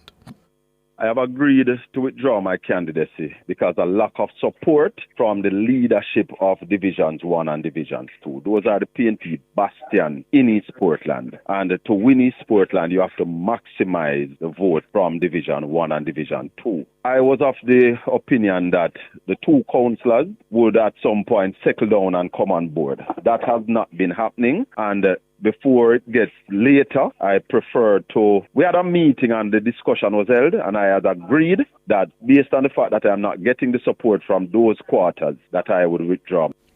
Colin Bell, former PNP caretaker for East Portland. However, he says he's still a fan of PNP President Mark Golding. Bell's political fortunes suffered a setback. Bell's political, you're off mic, so let me continue for you. Bell's political fortune suffered a setback at the February 26 local government elections. He lost then to the JLP newcomer Shanique Green in the Fellowship Division. The PNP are expected to announce his replacement at their annual conference on Sunday. Mr. Bell joins us now. Good evening, sir. Good evening, my brother. Good evening to all your listeners. Mr. Bell, don't your departure, your sudden departure, doesn't it prove Daryl Vaz's point that any person the PNP puts up in Portland will have to pack up and leave because you can't stand the machinery of the Vazes? Colin Bell has not left. Colin Bell lives, unlike Mr. Vaz, Colin Bell lives in East Portland and live in Portland. Born in the Port Antonio Hospital, grew up in Portland. I am not leaving. The issue, Cliff, is that, you see, 95% of the PNP workers and supporters are supporting Colin Bell.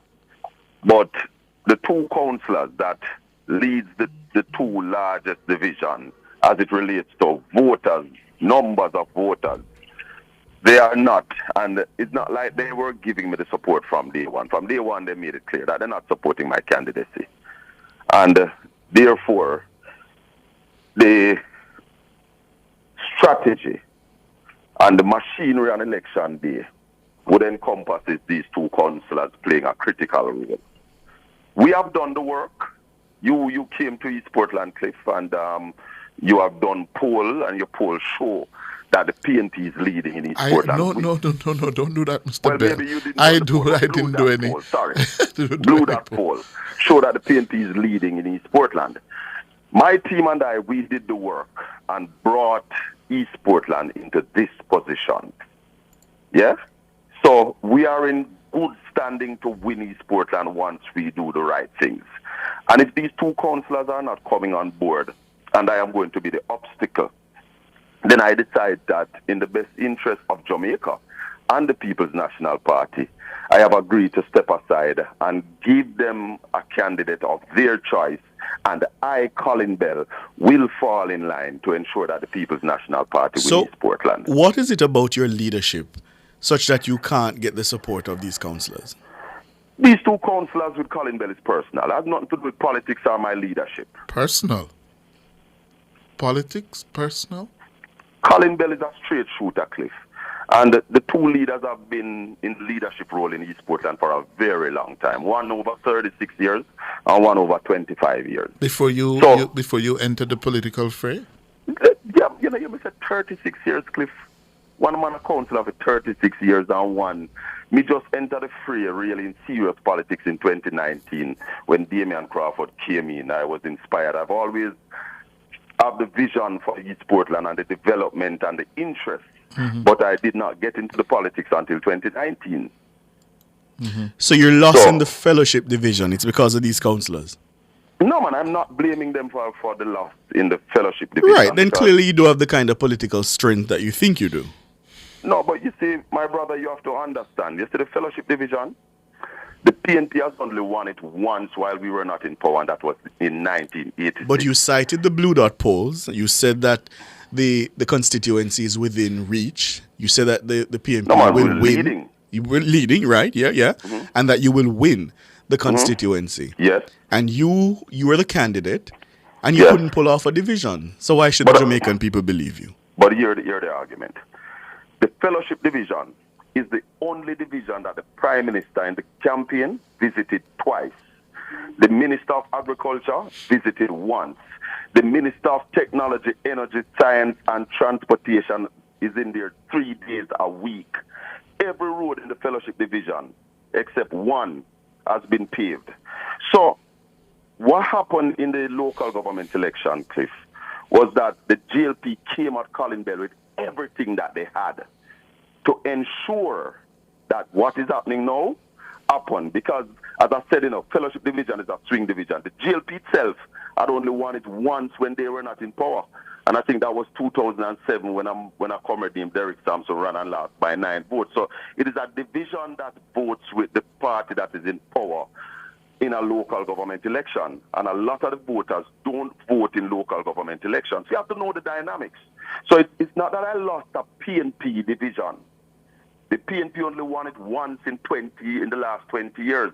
When Benny White came over to our side, lost it, and then win it back. So prior to the local elections, how many years have you been the constituency caretaker for the PNP? I was really confirmed in November of last year and ratified and was presented on the 3rd of December last year. Mm-hmm. So you have been there for less than a year as constituency caretaker? Officially, but since 2020, Cliff, I have been on the ground doing the work. So anything you hear about East Portland and PNP was Team Colin Bell working for the PNP. That's East Portland. Look good, we bring it there. And right now, once we do the right things, we are going to win. We are lacking leadership in East Portland, Cliff. Titchfield High School is on a staggered opening. Because of lack but Mr. Bell, 21 classes. There's a dissonance. There's a dissonance in what you're saying.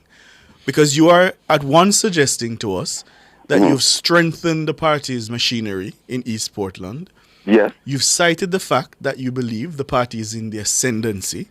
Yes. And yet you've stepped away from being caretaker. That doesn't suggest that you're a man that was confident that you'd be able to remove Anne-Marie Vaz as a member of parliament. Let me tell you something. There's a story with King Solomon, where 2 prostitutes had 2 sons, and they lived in the same house. One rolled over one night and sleep on her son and killed the baby in an accident.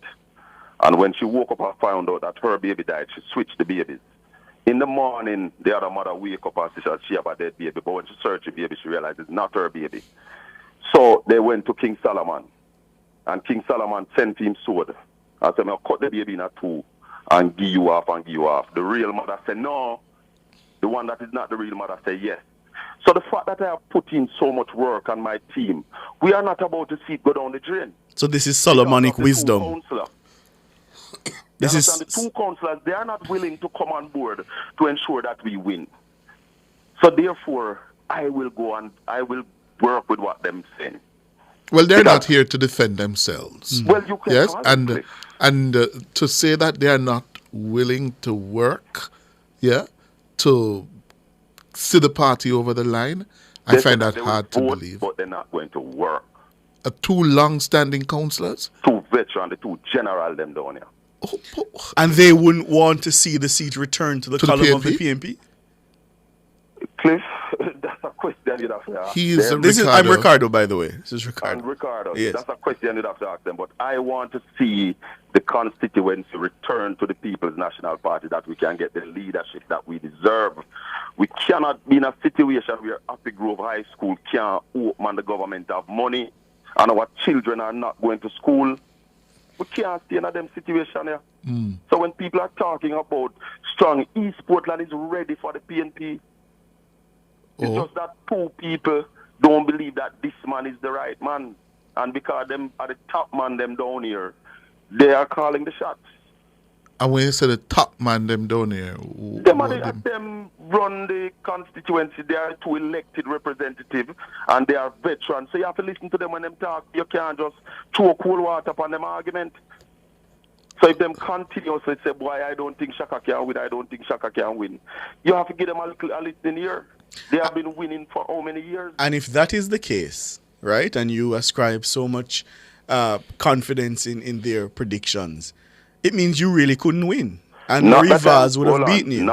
No, not that I'm confident in their predictions, my brother. But you're confident enough that you stepped aside. I am worried about I've been there. And Anne-Marie Vaz beating you. Anne-Marie Vaz can't beat me, brother. Well, we will never know now because you've stepped aside. Well, when last you have spoken to Anne-Marie Vaz about the situation in East Portland. That's not relevant here now. No, but the point is she has seen you off. That there's no leadership in East Portland, and therefore it is only the People's National Party that can present somebody that can represent the people of East Portland. But the point, Comrade Bell, is at this moment you went in there, yes, and Anne-Marie Vaz has seen you off. You are gone. Your history. She's there. Listen, I have stepped aside and I shall return. Colin Bell shall return. Colin Bell remains the chairman of the East Portland constituency for the People's National Party. Colin Bell remains the deputy shadow spokesperson on culture and the creative industry. Colin Bell not gone nowhere. What will you return to? What will you return to? What will I return to? Yes. I'm not returning. I tell you, I'm not going nowhere now. No, but you said I shall return. In terms of the representational politics, I will get back into representational politics. They're not leaving it. In East Portland? No, I have no other ambitions outside of East Portland. I'm not that kind of politician, my brother. So you're going You're going to return to the chairmanship, as in candidacy, constituency caretaker for East Portland, and will be the member of parliament in time to come. Oh, so what? In time for the next election? Which next one? The one that's due next September. Year. The one that's due September? Yeah. Next September, yes. No, man, the party, I have stepped aside to allow for the best chance for the PNP to regain Eastern Portland. So the party will choose somebody in very short order who will be the standard bearer going into the next election. And who will win? And who will win? Yeah. Well, Cliff, I am hoping that the right decisions are made, because it is not easy.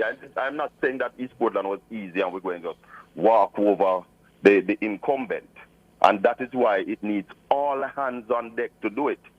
For the party can't do it. It needs every PNP to be in agreement and decide that they are going to go out there to vote. And that's why I'm saying, if these two gentlemen are saying that, there are 5 divisions, And I'll tell you something, Cliff. In Division 1, where Councillor Roland is, I have 99% of the support of the executive. Him alone from the executive now support me. In Division 2, I have maybe about 40% of the executive supporting me. In the other 3 divisions, it's 100%. So why are you out then? And that's the dissonance I spoke to. Exactly. Because Because you are saying that you have all this support and all this strength, Let me say this to you. and then you walked away. Let me say to you, election machinery is key on election day. The Port Antonio division and the Prospect division are the 2 big divisions. If you can't win them, they're big. You cannot win for the PNP. These 2 gentlemen are the councillors for those divisions. They are not just caretakers, they are the councillors. On an election day, you'd have to depend on them heavily to make sure that the machine works according to plan. So therefore, they are not supporting me. So me that war as the captain, and 2 of my general them now work with me. Them have sword sharp behind me while the enemy in front of me. You can't war like that. But brethren, you have been there for going 4 or 5 years now. Yes. You know the political history Yes. of the constituency. You know the influence of these men. Basic Politics 101 would tell me that you prepare and out-organize them. So when that time comes, your machine does not depend on them.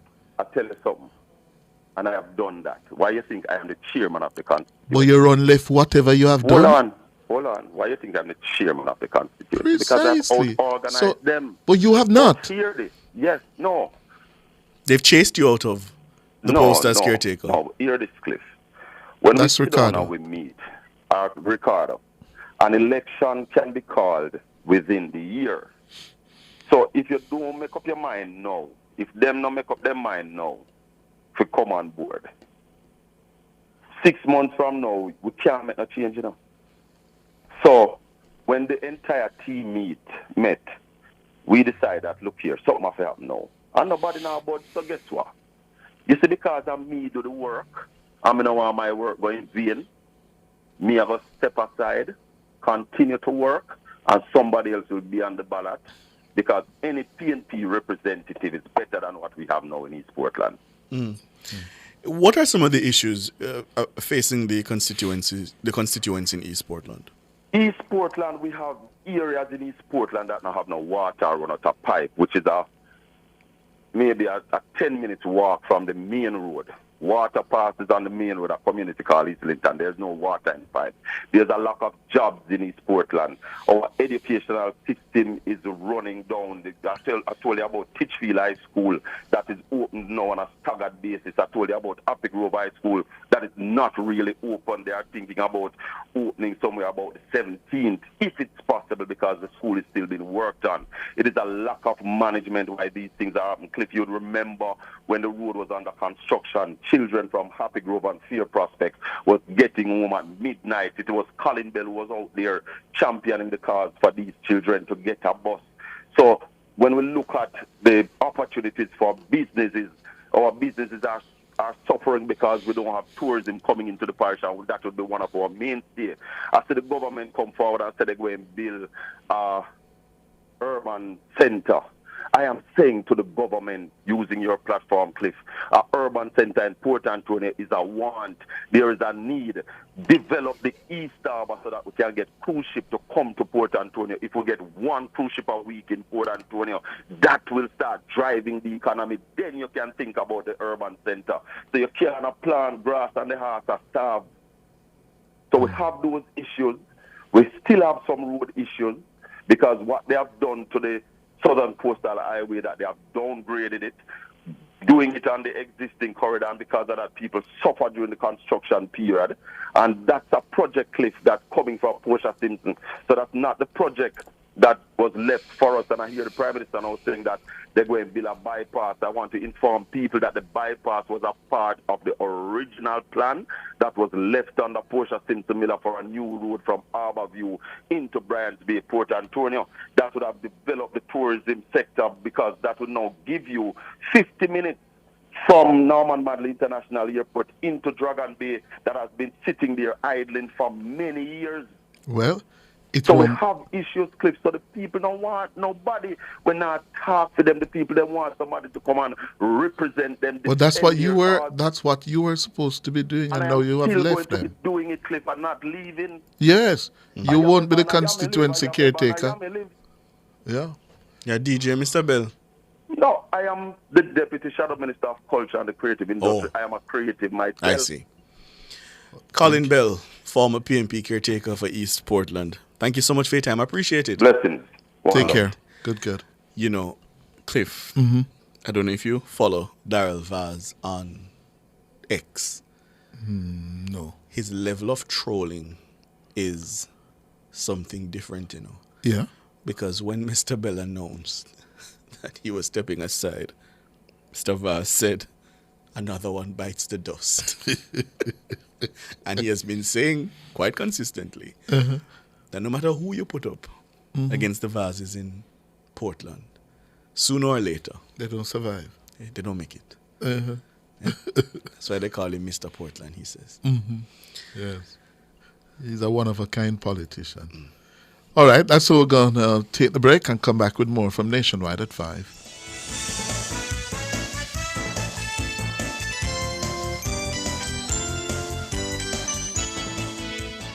Nation's Business was brought to you by BH Paints. Paint it, love it with BH Paints.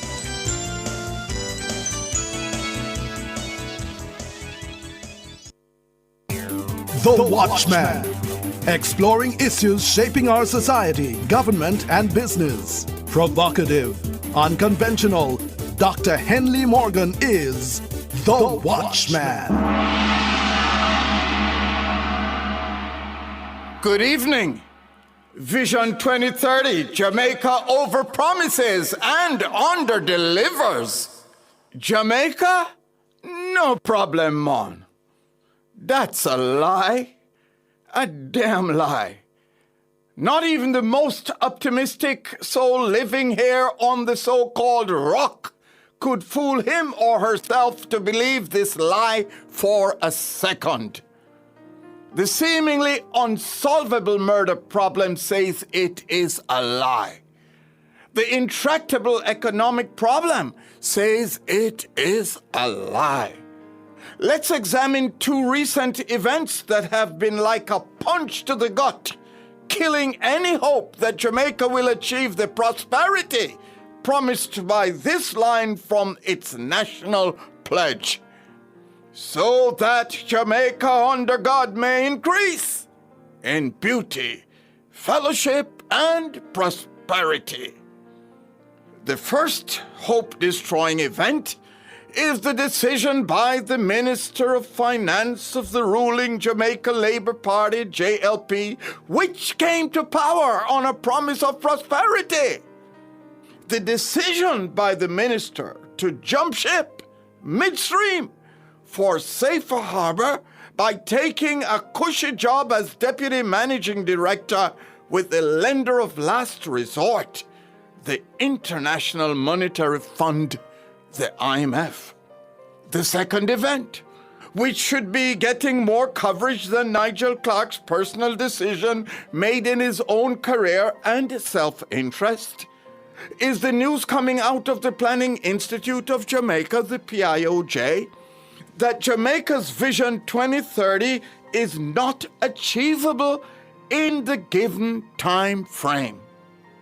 Not only that it won't be achieved, but that it was a lie that only a fool should have believed.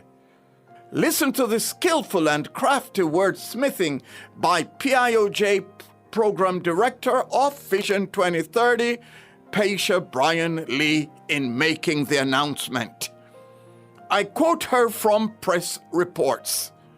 It is fair to say that Vision 2030 Jamaica continues to be the guiding framework for the country and has provided, I think, a measure of stability in terms of how we look at our development process and pathway. However, our data does suggest that the goals and outcomes, and particularly, I would say, the targets that were benchmarked against developed country status standards, most likely will not be achieved by 2030. End of quote by PIOJ Vision 2030 Program Director. Fortunately, a large number, maybe the majority of you listening to this commentary have never heard of Vision 2030 Jamaica. Crafted in 2009, it's Jamaica's first comprehensive long-term development plan with this compelling promise. Jamaica, the place of choice to live, work, and raise families and do business by 2030. The plan rests on 4 national goals, namely, 1, Jamaicans are empowered to achieve their fullest potential. 2, the Jamaican society is secure, cohesive, and just. 3, Jamaica's economy is prosperous. And 4, Jamaica has a healthy natural environment. According to the PIOJ spokesperson, and I again quote her, the intention was not to be stuck on a timeline for Jamaica to achieve developed world status.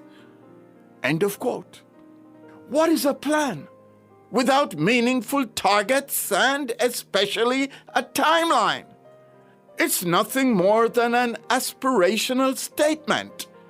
Fool's gold that promises much but delivers little against expectations. A palliative that relieves symptoms without curing the underlying causes of the condition. The framers and implementers of Vision 2030 Jamaica fooled Jamaica. Worse than that, they failed Jamaica. Think on these things. Produced by Agency for Inner City Renewal, AIR, and recorded in the Jamming Studio Trenchtown, a breath of fresh air bringing change to the inner city.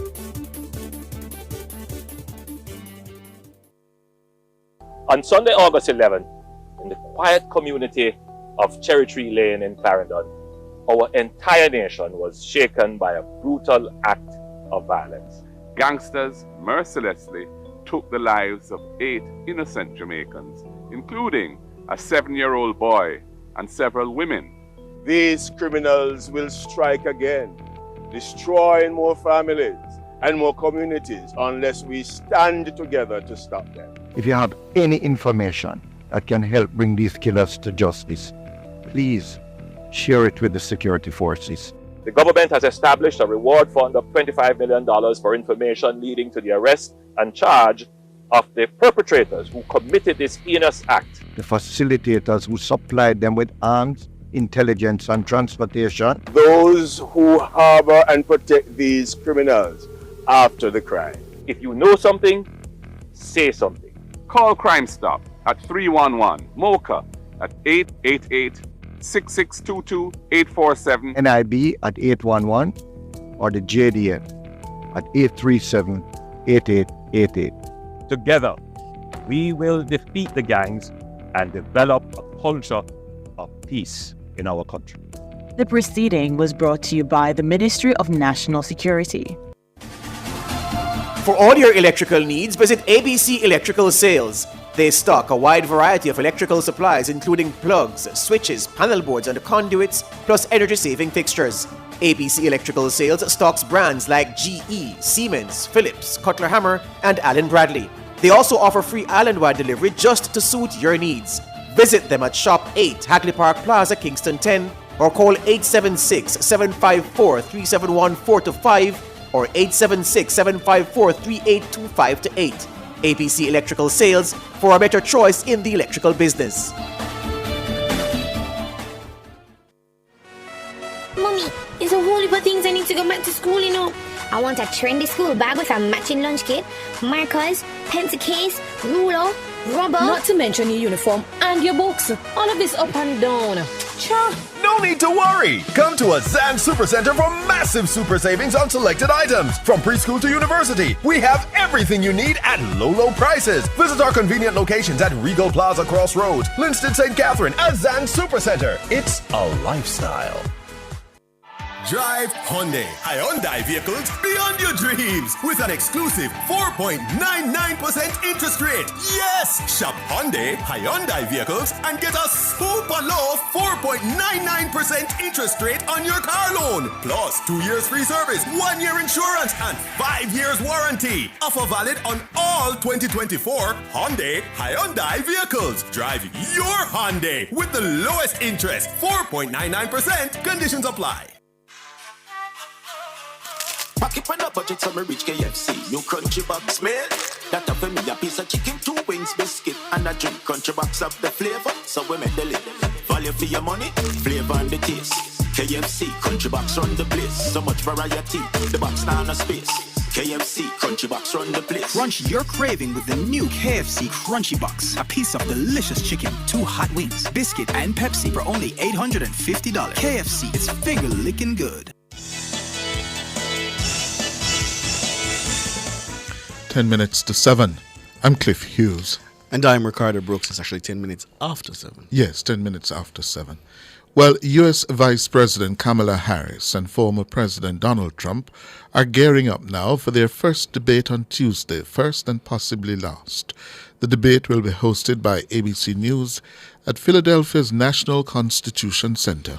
Now, Trump was supposed to face off against President Joe Biden in their second debate, and possibly that would have been the final debate before the election, before an unexpected twist came in July. Of course, Biden announced on July 21 that he was suspending his campaign as he faced growing skepticism within his own party about his ability to handle the job for another term. It was a rambling debate performance against Trump in June. Well, both Harris and Trump's campaigns and ABC have been hashing out the final rules in the days leading up to tomorrow.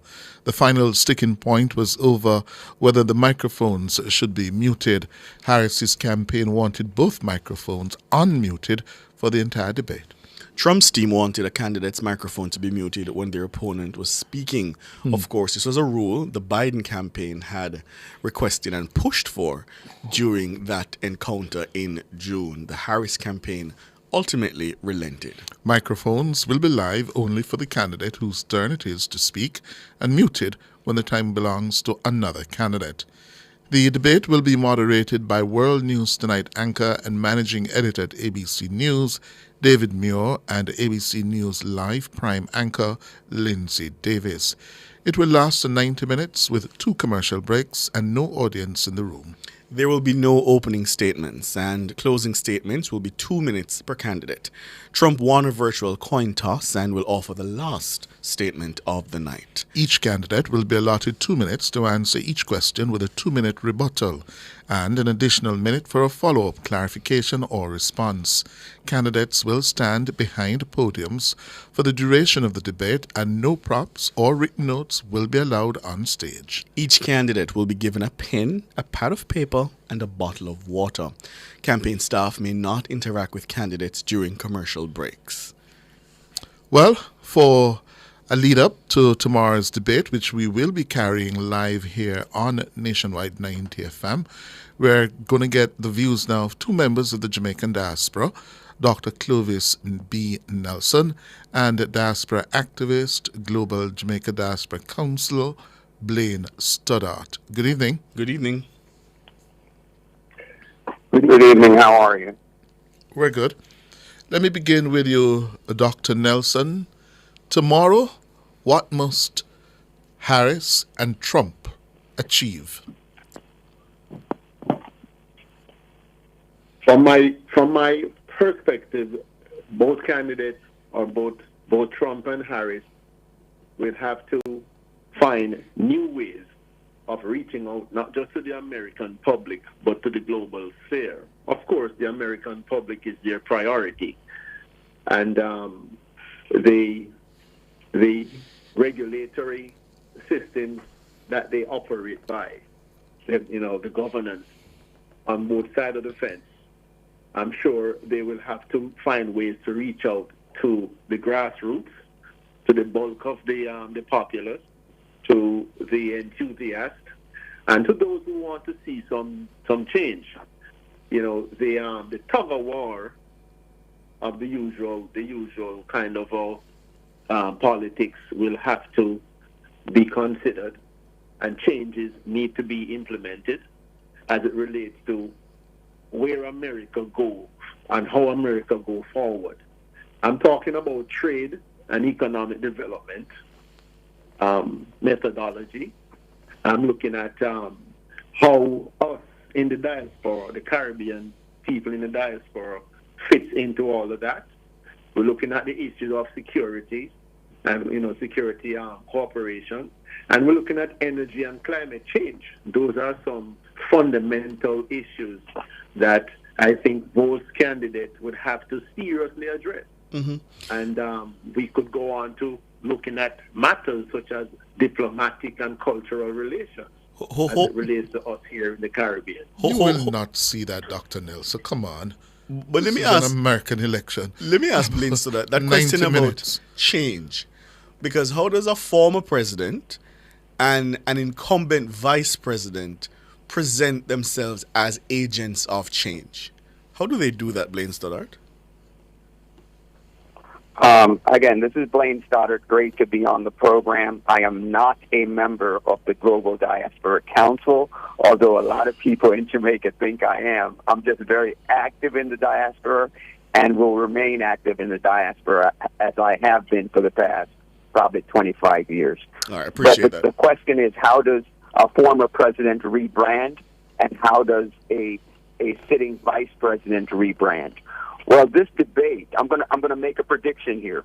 Whoever wins this debate will probably win the presidency, because both candidates come with a bag of luggage, heavy suitcases tagged behind them, and how they unload that suitcase and get the voting public to think of them in a new way will determine who wins. Trump comes with the economy. He's coming with the economy. He's coming with immigration.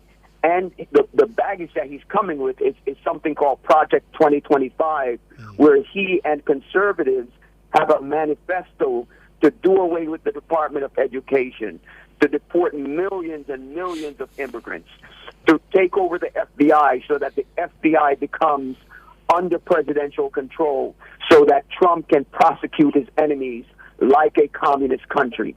And Vice President Kamala Harris comes into the debate with immigration hanging around her neck, because she was the immigration czar and allowed over 10 million people to come into the United States, and they began to close schools and put immigrants in schools and put American children out of those schools, and begin to empty hotels and put immigrants into hotels in New York and in Chicago and in large cities all over the country, and give them everything free. And Americans are very upset about that, because we need a border policy that allows for controlled immigration so that our economy can grow. Mm-hmm. And considering that baggage, the suitcase that you just talked about, that each of them will come to that debate stage with, who do you think has the most the most uphill climb tomorrow? Stoddart. Again, Trump comes to the table with 75 million voters. His voters are going to come out and vote. And a lot of people are going to vote for Trump and not tell you they're going to vote for Trump. So as you see it now with the polls tied as of today, the polls are wrong. If Kamala Harris does not go into that election on election day up 5 or 6 points, she will lose. If the polls are tied on November 5th, Trump will be the president. And again, I am a moderate Democrat, but I speak the truth. And that's why Jamaican TV and Jamaican radio loves me, because I'm going to give it to you straight, without any accolades, without any honey or vinegar for that matter. I'm just going to give you the juice straight as it So you think Kamala Harris has the higher climb? Oh, Kamala Harris. But again, we know Trump, and he has his followers. Kamala Harris has to make Democrats enthusiastic, and she has to chip off independent voters so that they can vote for her. If she does not do well tomorrow night and Trump does well, then Trump would have won 2 debates. We cannot allow that to happen because I agree with Kamala Harris that democracy is on the line. We cannot afford to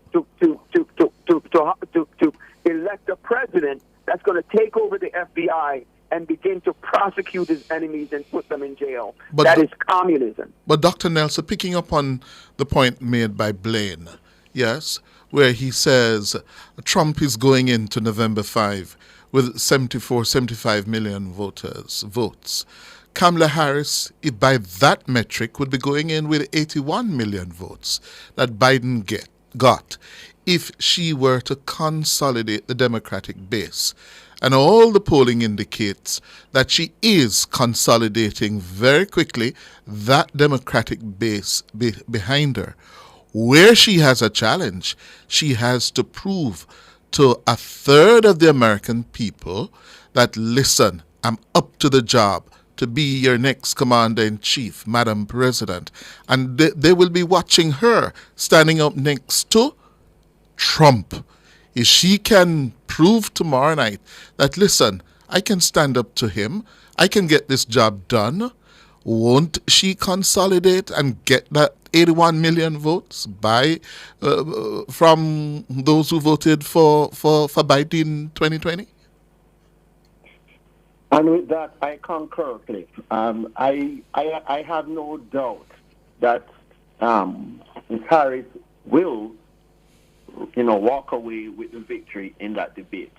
And I'm also confident that she has already chipped away a significant portion of the Republican votes that Trump is brandishing as if they are his. He's going to get a rude awakening. A great majority of the Republican populace who supported Trump in the last election and still are supporting him up until Kamala took the reins are no longer, he's going to wake up and realize that they are not there as much as he thought that, going forward. But that debate, I will agree that debate tomorrow is going to be a significant piece of the electoral, focus. And based on her articulate nature and the baggage that she carries, I am not, worried by it. I think Trump has more baggage than anybody, can think of. Mm-hmm. And, I don't think he's going to be a match to Harris.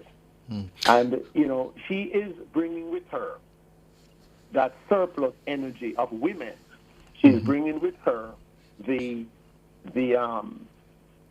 whole gang of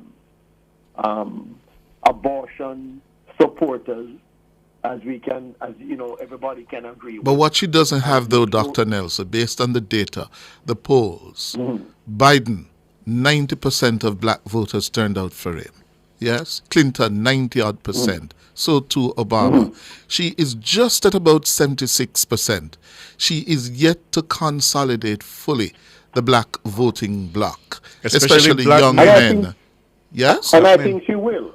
I think this debate tomorrow is going to be, as my colleague on the talk here just mentioned, and I agree with him on that. She will have to win this debate, but I think she will. I have no doubt that she won't. And at the end of all of that, she will be pulling off the black votes that I'm sure are there, but maybe not visible as we speak. But at the same time, Blaine Stoddart, you make the point about Trump. Trump is proving to be a remarkably resilient candidate, and his supporters, his support base, just not leaving him. He seems to be hitting a ceiling of about 47-48% of the electorate.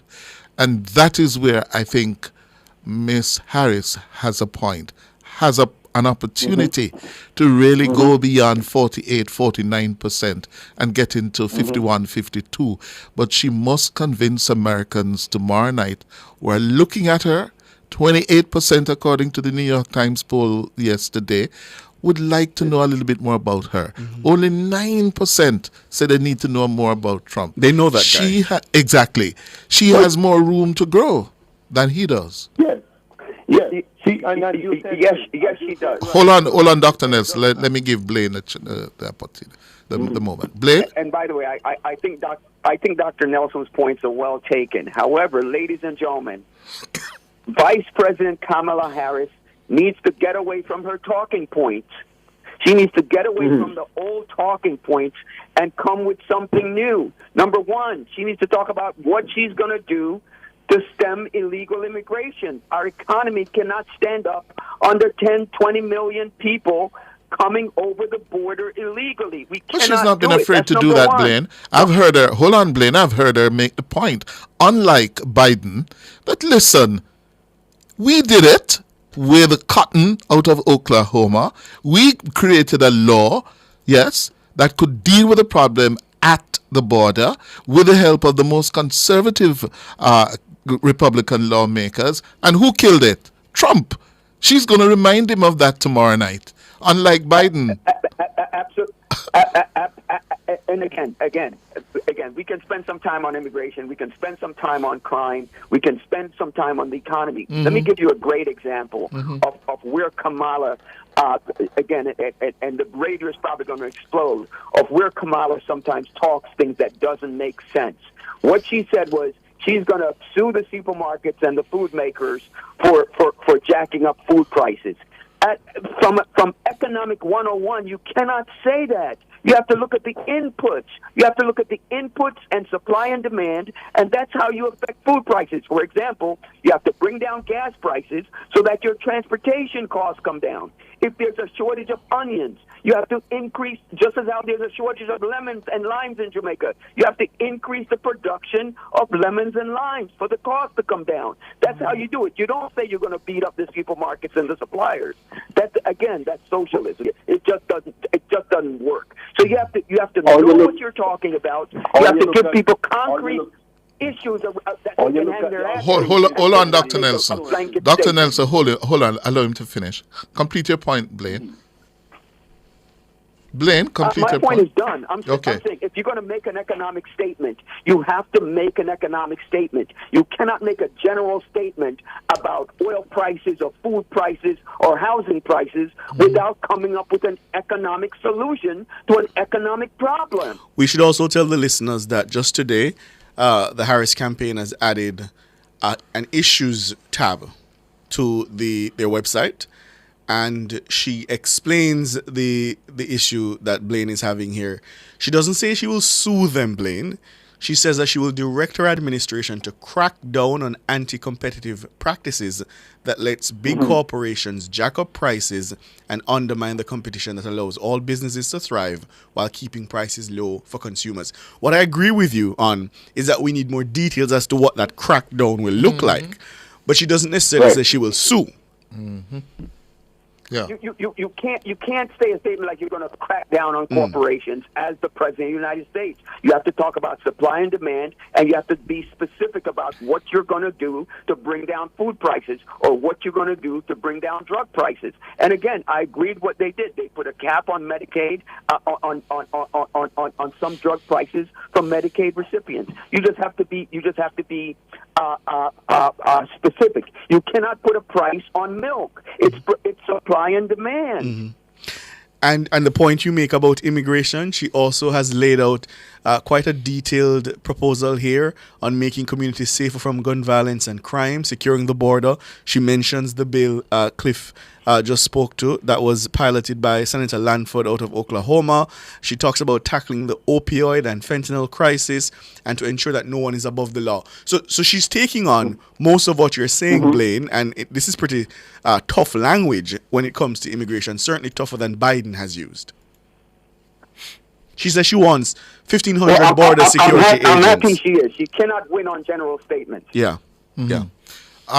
Dr. Nelson, in a tight election, it's going to come down to your organization, your ground game. In an election when 10,000 votes, Georgia was lost by Trump by 11,700. it's going to come down to who is better between now and the day to get their voters at the polling booths and those ballots in the ballot box. How are the campaigns shaping up in terms of their underground games?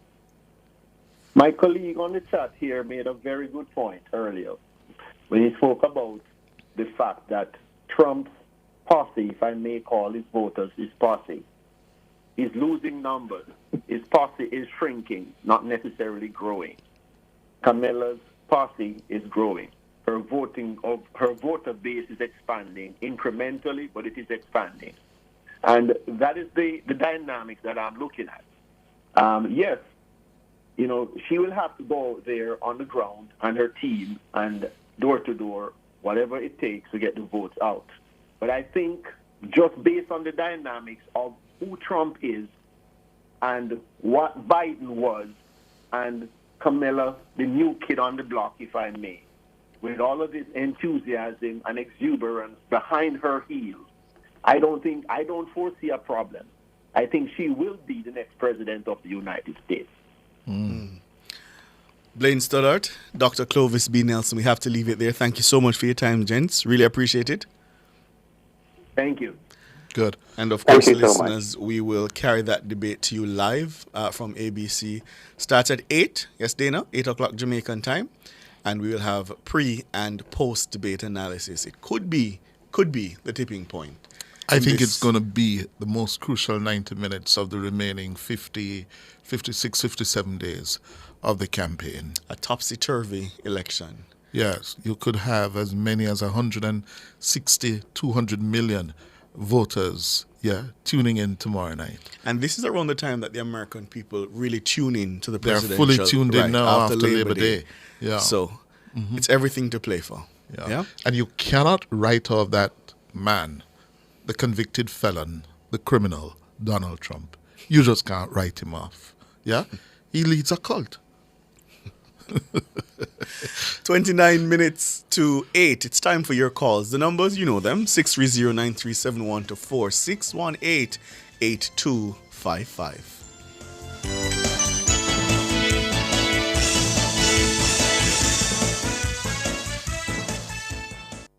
Catch the E-Zone with me, the Stinger Honeybee, alongside Kareem Boyating. As we turn up the heat in the street. New show. New vibes. Same us. Same us. Monday to Friday, 3 to 5 p.m. Right here on Nationwide 90 FM. We'll bring you entertainment news. We'll take away your Monday blues. You don't want to miss a week with us. We'll talk health. Well, jump into the mix. Or the hot seat. Don't miss the brain buster. Or the crazy giveaways. I mean, is this planet Earth? Is it? I don't know. Let me check. Either way, it's got a buzz. And a bugatti. Ow. Do you have a consumer-related issue? Want to learn more about matters concerning you as a consumer? Well, keep it locked to Nationwide 90 FM for the Consumer Hour with me, Nora Gay Banton. Weekdays from 9 to 10 a.m. For all your consumer-centric matters, stay tuned to the Consumer Hour on Nationwide 90 FM, a revolution in media.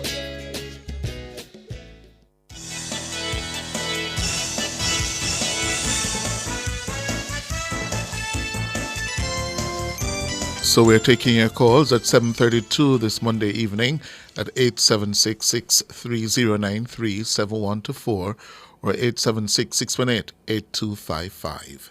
Good evening, Alric. Good evening, Cliff. Good evening, Ricardo. Hey, Alric. How you do? I'm all right. Welcome back. Thank you, sir.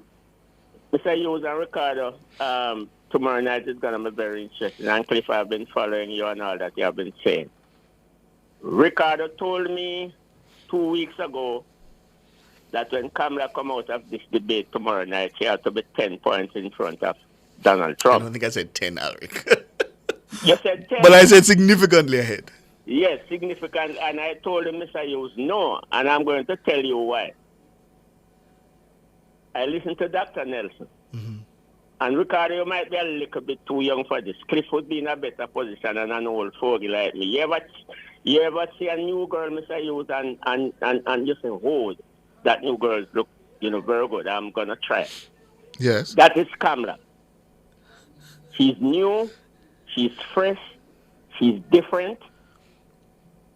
And I think she has Trump in a whole lot of problems. And I agree with you, Mr. Hughes. If after tomorrow night he can garner the black votes to come in 88, 85 to 90% of what Obama got and what Biden got, she'll sweep this election. She needs to also take, I think, about 10% of the, was it 29%? Who said I needed to know more about her? 28. Right. She needs to take some of those people with her as well. Those who say they're looking to... do her well, Mr. Hughes? 85% of the black vote? Yeah. I think she needs to get 90. Upwards to 90. Yeah. It's too close. Yes, it's too close. Because that vote is going to matter in places like Philadelphia, places like Atlanta, places in North Carolina. Mm-hmm. Those states with significant, or cities with significant African-American populations, she's going to have to run up the numbers in those big cities and those states in order to counteract Trump's performance in the rural areas. Mm-hmm. What about the male votes? Again, she has a problem with men. Yeah, women are breaking for her by a lead of 13, 15 points. Here's where balance out the male thing? Here's where I'm not concerned about that. I'm not concerned about the male vote because women historically vote in higher numbers than men. Yes. And they are more consistent voters, women. Mm-hmm. So if she can run up the numbers as she is now, she's leading by I think 30 plus. Yeah, the gender gap is about 13, 15 points. If she can maintain that and run up the numbers, and I think abortion will push female turnout in some critical states like Florida, in Arizona. If she can run up those numbers, I think she's in good stead because they are reliable. Women are reliable. They'll come out to the polls. My final take on it before I go and allow another caller. Don't you think that Trump has reached his maximum in terms of his voter turnout will vote for him, and Kamala still have a chance to influence some more people tomorrow night? I think so. Trump has never gone beyond 47, 48%. And he's there now. And he's there now. So he has nowhere else to go, literally. Yes. My caveat on that, though, a lot of people don't want to say they're voting for him. Mm-hmm. In 2016 and again in 2020, the polls underestimated his strength in places like Michigan, places like Wisconsin, and in places like Pennsylvania. By 10 million. He lost by around 10 million in the last election, don't it? About 7 million. And a lot of people now who say they are going to vote for him, I think will not vote for him after tomorrow night, after the debate, because nobody wants Trump to be back in the White House. No, don't say that, Alric. No, there are people who millions want him back there, including some of your friends on YouTube. Yes. I know. Including them, Jackie Thomas, some of them, Godfrey Smith. I see all of them. They want Trump. The groper. Kellyanne Conway. After tomorrow night, we'll talk. Kellyanne Conway put it, I think, really well, Cliff. She said, voters care more about what affects them rather than what offends them. Mm-hmm. That's true. Yeah. And I thought that was very insightful. And I think that's part of what you're seeing with Donald Trump. Mm-hmm. People know the guy. They know who he is. They know that he's just a horrible human being. But they say, you know what? In 2018, the economy was doing well. And they have a rosy view of that. And they remember that fondly. Yeah. So it's to remind them that his mismanagement of the COVID crisis almost brought America's economy to its knees. Yeah? Yes. Jackie Thomas, don't call your name. Yes. You're one of them. Yeah, Trumpist. Yeah, if him see you, he would do things with you. See, Jackie wants to make America great again. Oh, please, Bobby. Yes, sir. Good evening, gentlemen. Good evening. And I know my good friend too over the PNP, you know, is a Trump gentleman, you know, and when he used to work with Nationwide, and I call him at night, I used to call him Donald Trump Jr. Who that? Yeah, who that? Crawford. Oh. Which Crawford? Damian Crawford. Oh. Damian Crawford. Oh. Yeah, man, he's a Donald Trumpist, man. Yes, I recall there was a time when he made out an argument for Trump. Yes, I recall that. Yes. Right, but you see, I can tell you, Kamala gone clear now. Me not think so. Not yes, yet. Man, Kamala, I don't think so. Kamala gone clear. Clear, man. Trust me. No, sir. This election is not over. She has positive indicators, but I don't think it's all clear yet. Yes. One of the major advantages, cash on hand. money. By the way, she raised $361 million in August. Staggering. That is stunning. Yeah, man. So the money's coming in, the volunteers, which is going to help with the ground game. So those are positive indicators. But I don't think it's gone clear. Yeah, no. So. Normally, Bobby, at this stage of the electoral cycle in America, the leader who would win in November would be 5-6 points clear. Okay. I saw a data point by Harry Enten of CNN. He said in the previous 20 years, they have had several days where our polls are showing the leader ahead 5-6 points. All previous elections before now. Yeah?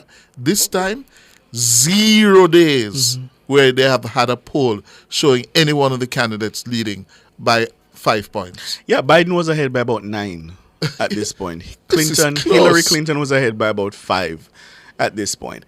I think there were some days, Obama versus Romney, there were some days where that tightened up. But then obviously Obama, won in a relative landslide.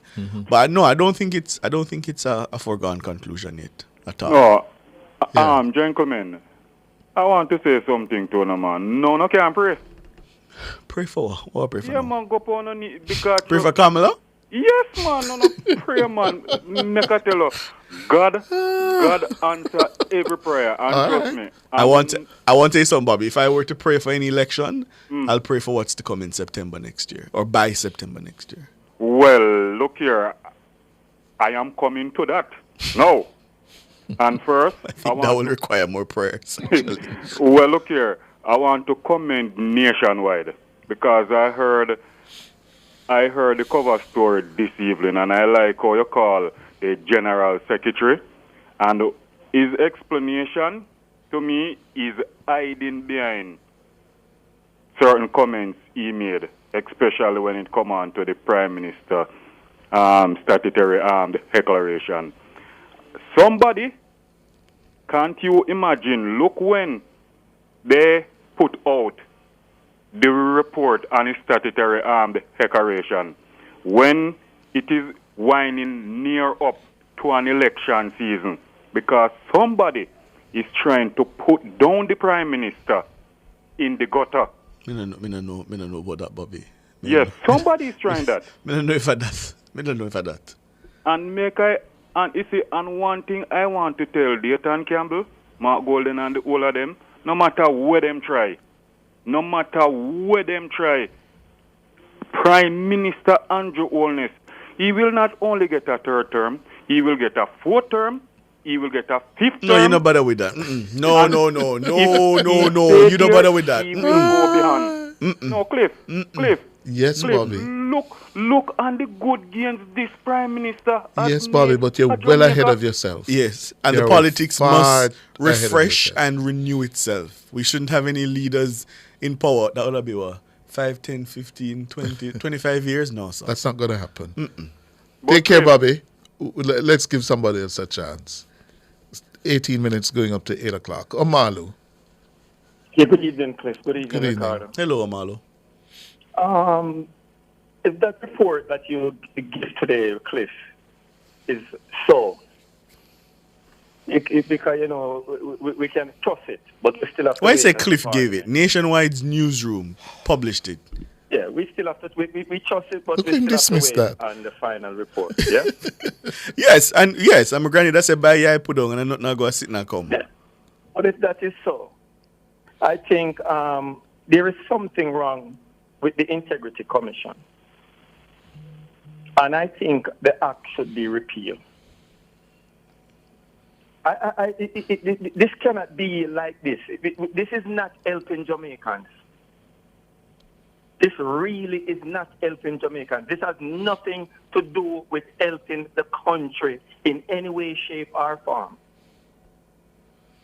This is, listen, I'm a supporter of institutions that help the people of Jamaica to develop this country and to make it a better place. This just sounds political. It either the act is not good, or the people them that is executing the act, something is wrong. What is going to be important, Omalo, is for us to see how the Director of Investigation justifies, explains why he took the course of action he did, and then, of course, to hear how the Director of Corruption Prosecution, how she reasons that she cannot mount any kind of prosecution. You know, sir, all of that is not important. You know, it is. It is. Because, hold on, let me tell you why it is. No, let me tell you why it is. Because when you read the justification and the reasoning, especially from the Director of Investigation, you will then be able to make a conclusion as to whether or not what we are seeing is an act of pure malice, or whether Mr. Stevenson has actually done his job and done it well. Ricardo, let me explain what is important to me. I respect what you said. The allegation as to what they are investigating for 3 years. Mm-hmm. That is so important to me that this took 3 years, taxpayers' money, and everything getting private investigators from foreign and abroad. This just don't serve Jamaican people. Something is wrong. This cannot be what we are going to move forward with in Jamaica to say we are fighting corruption. It doesn't serve Jamaican people, and it looks bad to see that people are from the highest places in Jamaica that we choose to be on this commission. This is the type of service they are giving to Jamaican people. It cannot be, man. This cannot be. This cannot be what Jamaican people are going to satisfied with. The act just have to repeal. We have to do it all over. Well, I don't know if necessarily the act will have to be repealed. It needs amendment and other things. I think the commission itself, yeah. Let me not say. I will say, Cliff, I think the structure that they've set up under this act needs to be reviewed. Mm-hmm. The creation of silos within the organization. The current structure is not tenable. I will say that. My question is the commission executing the act as it's supposed to be executed? If they are doing that, this doesn't serve Jamaican people. And that is why I'm saying, if they are carrying out the act accordingly, this doesn't serve Dominican people, and you got to repeal what is not serving. We can't just patch up our whole bicycle tire and expect that to just get it going for a period of time. The Parliament also needs to summon the 5 commissioners. Something up to be I think we've heard from the executive level of the organization. We need to hear from the commissioners now. Mm-hmm. Yeah? Thanks for the call, Omalo. Thank you. 14 minutes going up to 8 o'clock. Devon, good evening. Good evening, Mr. Hughes. Good evening, Devon. And I'm your co-host. I forgot his name. Ricardo Brooks. Good evening, Devon. Oh, good evening, Sir Ricardo. Calling from Pennsylvania, Philadelphia. Oh, nice. Ah, good place. Yeah. Pivotal city. First time Pivotal. program. Welcome. Who is going to win Pennsylvania? Oh, we have it all the way. Who? The Democrats, we're going to win it all the way. Oh, yeah? You live in Philly. Oh, yeah. A very blue city. A blue, very blue. It's not going anywhere. But what about outside of Philly? Western Pennsylvania, the rural county. Places like Erie County. Yeah, it's very deep, but Kamala have it all. Kamala have it locked, Mr. Hughes. No, sir. No, sir. Don't tell me that. And all the polls tell me that she's leading by 1 or Trump is leading by 1. It's close. Yes, Mr. Hughes. Yes. We understand what the poll is saying. But trust me, Mr. Hughes, this poll looks close. But at the end of the day, it's not going to close. Why? If you remember Mitt Romney and Obama, the poll was close just the same. That's true. And at the end of the day, what happened? Obama carried Pennsylvania. Okay. Uh-huh. It's the same trend. It looked close. We agreed close. It looked close, but it's not going to be close. Except Obama was carrying 90% of the African American vote in places like Philadelphia. Harris is only carrying 76%. I know. And it is after tomorrow night, after the debate, it's going to up. Okay. Yeah. Well, enthusiasm is important. It's going to up. Mm-hmm. It's going to. Mr. Hughes, we on the ground in Philadelphia. We see what is going on. Yes, but I don't. The people, we're not going back. But you're not a good measure because Philly is a very, very blue city. Yes, that is where Kamala and the Democrats will run up the margins. Will run it up, win heavily. Because when the votes come in, it's like Jamaica, There was a time when we not watch where Kingston and St. Andrew go. But when rural Jamaica starts to come in, the PNP will be running ahead in the city, in the towns, and then you see the rural votes coming in for the Labour Party. Yeah, it's a similar situation out in Penn. It's a similar. Yeah. But I have every confidence. Mm-hmm. The Democrat is going to win Pennsylvania back. Well, it's going to win Pennsylvania back. Kamala is going to get Biden's 81 million votes. Well, let us see. Kamala still have 57 more days to get the rest of that voter on board. Yes. The problem is, Mr. Hughes, typically men don't love to see a woman as a president. I think that's the problem with the black men right now. Yeah. But at the end of the day, when you measure the alternative to Kamala, who do you think they're going to go for? Not alternative. I don't know, sir. I don't know. You may be onto something, but it is rather interesting to see how, especially young black men, they like the macho behavior of Trump. The bad boy image of Trump. I don't know if that will hold until they go to the ballot box. Yeah, you got a point, but the thing that's going to bring Pennsylvania to the Democrats, this abortion issue. Not the economy. Not the economy. Well, the economic that's a problem too, but the women are coming out. Because when you have people want to take away rights from the women, it's a problem. Okay. It's a big problem. Okay. And he's been hammering on that, and he's been flip-flopping on it.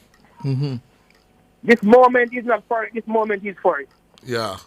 He's up and down. He's all over the place. He's all over the place. Yeah. And he's not very I have bright. another point, Mr. Hughes. I want to come back home with Dr. Dayton Campbell and the Prime Minister.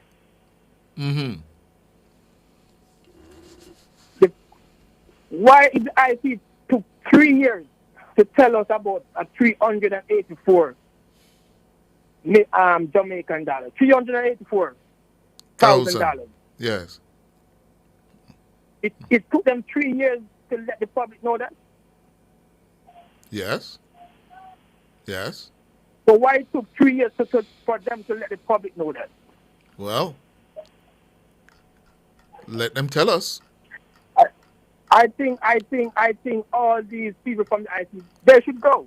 They're not serving Jamaica. They're not serving Jamaica the way. I think it all boils down to politics. Mr. Dayton Campbell come and said the report is going to come. And when did it come? A day after. Where did he get his information from? He needs to tell us where he get his information from. That can't be just coincidence. Okay, so what are they going to take to their conference? When is their conference? Next week? Sunday coming.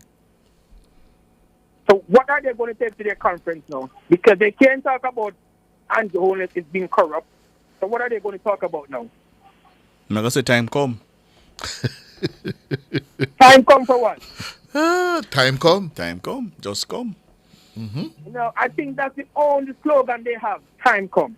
And nothing behind this time come. But the people are buying this thing, time come. But time come for what? All right, sir. All right, Devon. Richie, good evening. Good evening, Master Ricardo. Welcome back. What's up, going? Good day, man. At least we know. Mm-hmm. Daddy yours. Yes, sir. Well, God. I'm good. Good, me know. And this new talking about it, I tell people say cannot write out Trump. Trump, they can't write him out. And I go and tell you why. I mean, it's proven to be a criminal. And a lot of people who will say they're not going to vote for him, but they're going to vote for him because we is. You remember that he called us Christians to go out and vote? Mm-hmm. That's where we strength. You can't write him out. But the thing about it now, you see Kamala, she's the fresh prince, she's a new kid on the block. And she have more chance of getting new voters more than Trump. But I will tell everybody, don't write off Trump. Any number can play. After tomorrow night, you can listen, you will know who exactly, but you don't write off Trump. Mm-hmm. Okay, my first punch. Tell me something. How much money, do you know how much money is paid for that investigation for journalists as the deduction? Can No. you tell? It's on my list of things to query. Okay. We would love to know. We would love to know because, as I said to the end of the use, I was sure that they have nothing wrong against this man. This body of people they call integration. I call them so-called integration for the longest while, and this is one of my reasons. You have Peter Bunting and Bobby Montague, they were former security ministers, and there was allegation against them, and they free Peter Bunting from when? Do they free Bobby Montague as yet? No. No. Well, that gives me a firm belief that they are lying to the PAP party, and that's why you see they were trying to bring on Jonas now. As I said to you today, that you more than once I've been saying it. You have a great Christian who tried to bring him down, and it didn't happen. And if he could not file his statutory reduction, why is it that who don't release it and bring him down then? I know that nothing was wrong. I don't know that Greg Christie was trying to bring down the prime No, minister. no. I mean, not him really, no. Not him really, but I mean, but because what he did, he recommend that she to the DPP No. for conflict of interest. That for what? He referred him to DPP. No, that was not Greg Christie. It wasn't Greg Christie. That was the director of investigations. That's Kevon Stevenson. Yes, that's where it happened. Mm-hmm. And it didn't happen. So I've been just saying, if they were trying to bring him down at that point, and if he couldn't declare his statutory reduction, they need to just use that and bring it down. So that was why I proved all along the way to say that there's nothing wrong against him. You hear me? And as I said, I believe these people are highly political. I believe they are aligned to the PMP party, and that's why they try to bring it down. All right, sir. That's where we're going to leave it. That's all the time we have for this evening. Want to say thanks to all of our callers, our YouTubers, our WhatsAppers, and our tweets. Thank you all so much. And, of course, the members of the news and production team. And our producer, Dana Davey. Our technical operator, Andrew Anderson. Tomorrow night, debate night, Kamala versus Donald. We'll have it live for you. I'm Cliff. And the 2,251 YouTubers who stayed with us until 8 o'clock. Yes. Thank you. You see, I'm back and they're just, well, when you're there by yourself, fool yourself. I see like 400 people are watching me now bugs. I mean, I say, oh God, I forgot to come off I leave. Can nobody today I talk to you? You pour in yourself. Oh God. Come back though. Oh, No. There, man. Have a good night. I'm Ricardo Brooks. Good evening.